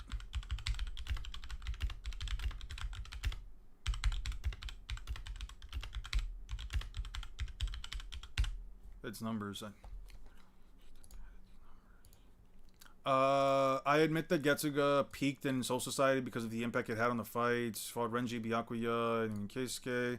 Kubo just randomly decided to take away the impact for a season. I can't figure out because it's not like he doesn't know how to make a big flashy move that actually do something when they land. Best example is Soifon's Bankai that dealt massive damage to his opponents way out of her league and even killing one of them in the Thousand Year Blood War. It's clearly a conscious decision, but I don't know why he did it. And I wonder the same thing about Kubo, man. I watched it for the first 30 episodes of Fairy Tail. It was the most boring thing ever. I like the music, at least. I think Bleach with one hand always, every day. Fairy Tail has the powerfulest goon energy, yeah? Are you comparing two very... Again, yeah, but again, what other differences between other... Can you give me an example? But okay, Six, can you please give me an example of, like, an energy beam attack in Dragon Ball? An energy beam attack that comes from both hands in Dragon Ball. Or, again, sure, fuck it, one hand, I don't care. And that's different than, like, another one, right? I'll give you, like, death beams being thin blasts that don't blow you the fuck up, but, like, you know, pierce through you. I'll give you special beam cannon piercing better, but, like, again, the differences are very minimal. That's really just my point, Six. It's not to say that, like, you know, Dragon Ball's power system is uncreative or bad. It's an old power system. You kind of have to look at it for, in a sense, I do consider it a product of its time, but at the same time, it's not that creative in terms of, like, what the energy blasts do. They're just energy blasts. You know what I mean? I don't think it's disingenuous of me to say that. What are your thoughts on Fairy Tail? Have you watched it? I'm caught up with Fairy Tail. I think it's not Fairy Tail, Black Clover. It's good. I really do enjoy it. I think it does a lot of the issues that I have with Naruto and Bleach. Black Clover, if anything, has fixed it. It takes the concept also of like sword fighting and the whole like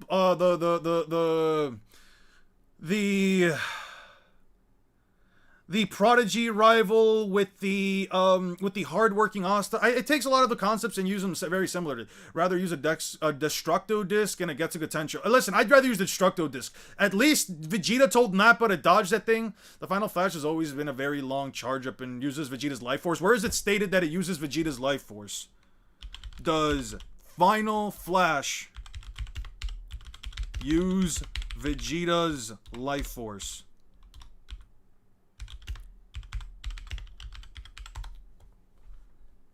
No, the Final Flash does not use Vegeta's Life Force. Let's look at it. The Final Flash. Overview is a form thrown by both opening both hands. Felt delicately. The user straightens their arms out in form of a sphere of energy. The palms of the hands emits a sporadic bolts of electricity that shoot out in all directions. Finally, the user discharges a golden beam of electric ki streaming around it towards the enemy. The scope of the attack can be varied to the user, just a medium-sized one. Yeah, no, there doesn't... Usage created in the hyperbolic time chamber. First usage during a cell. Incredible amount of energy puts into the attack, reflected by significant charge time. Obliterates the top half of the overconfidence bio android, implying to take the full force of that. Sensing the. Let me see. I'm gonna F. What is it? F11? No, it's not F11. What is it? Like F12? No, it's not F12. So it's function. It's Control F, right? Control F. Life force. Let me look up. Yeah, no, it's not even in the wiki. That doesn't take up. Yeah, no, it doesn't take up. It's the Tri-Beam. The Tri-Beam, I will say, is an example of a Dragon Ball like move that does do something slightly different. Granted, again, it's just energy blast, energy blast, energy blast. Yes, it makes a giant square hole, but right? Like, it's not a beam, sure. It's called a Tri-Beam, but it's not actually a beam. Like, you know what I mean? Like, it's just different beams that hit the opponents in different ways. I don't know what to say, man. It's just strongest DBZ character that Naruto can beat in Baryon mode. I have no idea how strong Baryon mode scales. He is a speed reader, makes sense, and I'm not going to stop. Don't like the... Wait, what was going on? Blood is the final boss of unemployment. That's crazy. Oh, you meant Final Explosion. I don't think the Final Explosion takes up, like... I don't think the Final Explosion takes up, You might have been thinking of the Final Explosion, and I think what it does is that, like, he has to be strong enough to withstand it, or otherwise it kills him. It's not that it takes up. Why are you even here? What are you achieving? Most key blasts are limited to the user's strength. I gave you a bunch of opportunities to provide an example of a fight where you figure out what enemy's tricks and a way to deal with them besides powering up. Please don't tell people to shut up, Dracno. Just please don't do that. Destructo discs. I'm talking about beams, bro. If you want to bring up Destructo discs, I think that's fair. Jiren's telekinesis? Dude, Jiren doesn't use telekinesis offensively. Oh, come on. When did Vegeta and Jiren use telekinesis? I can explain why the Getsuga Tensho is dangerous. It's why it's strong, but also why it's mad at the same time. Eon, with a Bajirang Gatling solo the Naruto verse, I don't know any character that's tanking that move. The climax of the Grand Magic Games was so fucking stupid. What are you wasting time on? Okay. Boros and Terra, can you guys please, if you guys are going to get to a point, because I kind of feel it right now. You're telling them to go touch grass, and you're wasting your time and stuff like that. If you guys can't agree, just please agree to disagree and just end the conversation. We're not gonna have anything where we're gonna eventually resort to that. Not Jiren, Frieza. Oh yeah, wait. Oh. Yeah, but you meant Frieza, not Jiren, but then you're also, do you mean Vegeta, Frieza? When did they use telekinesis? I know that Frieza can use telekinesis. That's fine. When did Vegeta use telekinesis? Banrai Kikoku is a lightning move flash. Jackie Chun used Goku on the 21st. It's a beam that holds and paralyzes a target. Yeah, I'm not gonna lie. That's actually more creative than a lot of Dragon Ball moves. Jiren uses it mainly offensively. Uses what move though? So I found Toshiro didn't kill B9 and Kang Dun. They lost and they got killed by Hashvolts later due to losing. I haven't even seen Soy Phone in like the latter half of the 1,000-Year Blood War. I'm saying I meant Frieza instead of Vegeta. Oh. You could just rewrite the message as a whole, and I think it'd make more sense at this point.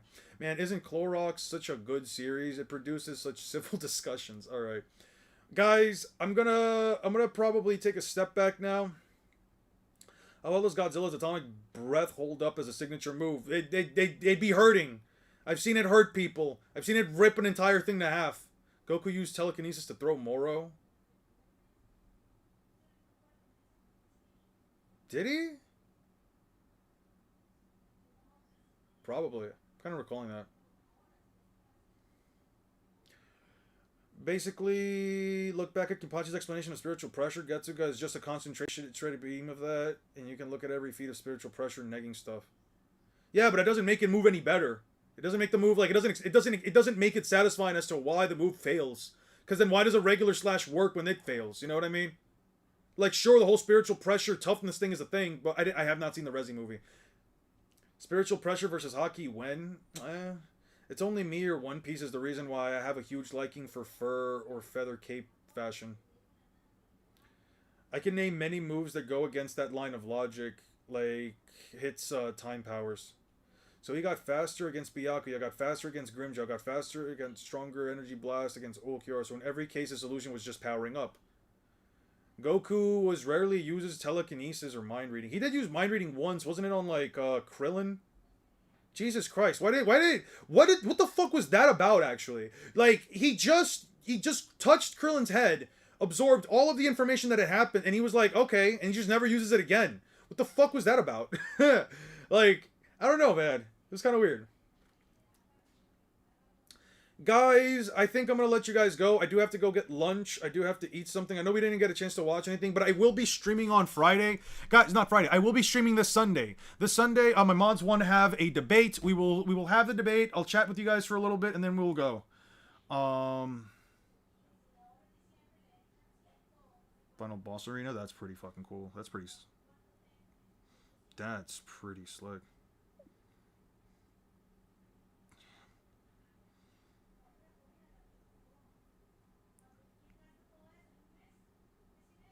What a nice lobby.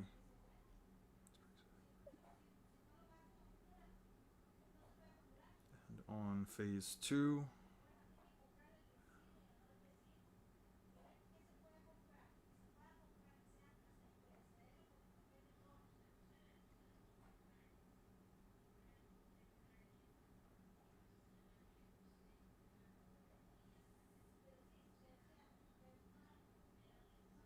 Okay. Bye, Jan. Hope you get you guys. Yeah, I'm good, guys. No, he's pretty on point when it comes to bleach, not being salty. Okay, yeah. Since you were under the impression that you weren't eating beans. I've never eaten beans, buddy. I've never eaten beans. I hope you guys have a wonderful rest of your, weekend. I will be streaming again on Sunday, which is why I'm kind of cutting today's short. I hope you guys just do well. Just have a fun time, drink some water. hug your parents or your loved ones. I don't know, man. As of recently, especially after like the whole like wedding celebration with my friends, like, you know, just happy out there, just to be alive and just doing good things, man. I'll see you guys on Sunday. Six will be debating on Sunday. Let's all give our best wishes to Six. I can't wait to hear your debate. And yeah, I'm actually not sure what the debate is. And yes, we are almost at 10K. Yes, guys, we are almost at 10K. By the way, thank you all so much for pulling up. Thank you all so much for just hanging around, spending time with me. I know that I'm not streaming much lately, but I do want to do a bit more throughout my weeks, especially when I'm just putting out the shorts. Hopefully you guys will get to see at least 1 or 2 shorts done in by next week. But anyway, guys, have a wonderful rest of your day. Thank you, and peace out. Your Beast video was trash. You seriously should stop talking about Bleach like ever. I'm not going to, though. That's the thing. I don't have to. I have free will. Thank you, though. Thank you for watching, and thank you for just being on the stream, though. I really appreciate it. Actually, what the fuck were you guys talking about? I might just read through these later. The debate is if Whitebeard is planetary. Okay. Okay. So you admit you're following my definition. You go. Okay. Your free will shows you are ignorant. Why am I ignorant? I don't know why I'm ignorant. Can you please explain that to me? Because like you could call somebody ignorant, sure, but like if you can give me a reason as to why. I mean, you know what? It's fine. You don't have to do that. You don't have to do that. I don't have to sit here. Because if I do that, then I'll probably sit for like another half hour and I'm really hungry. His analysis is on point. You're just okay. Let's not do that. Come on now. We'll just end it there then. Have a good night, guys. Peace out.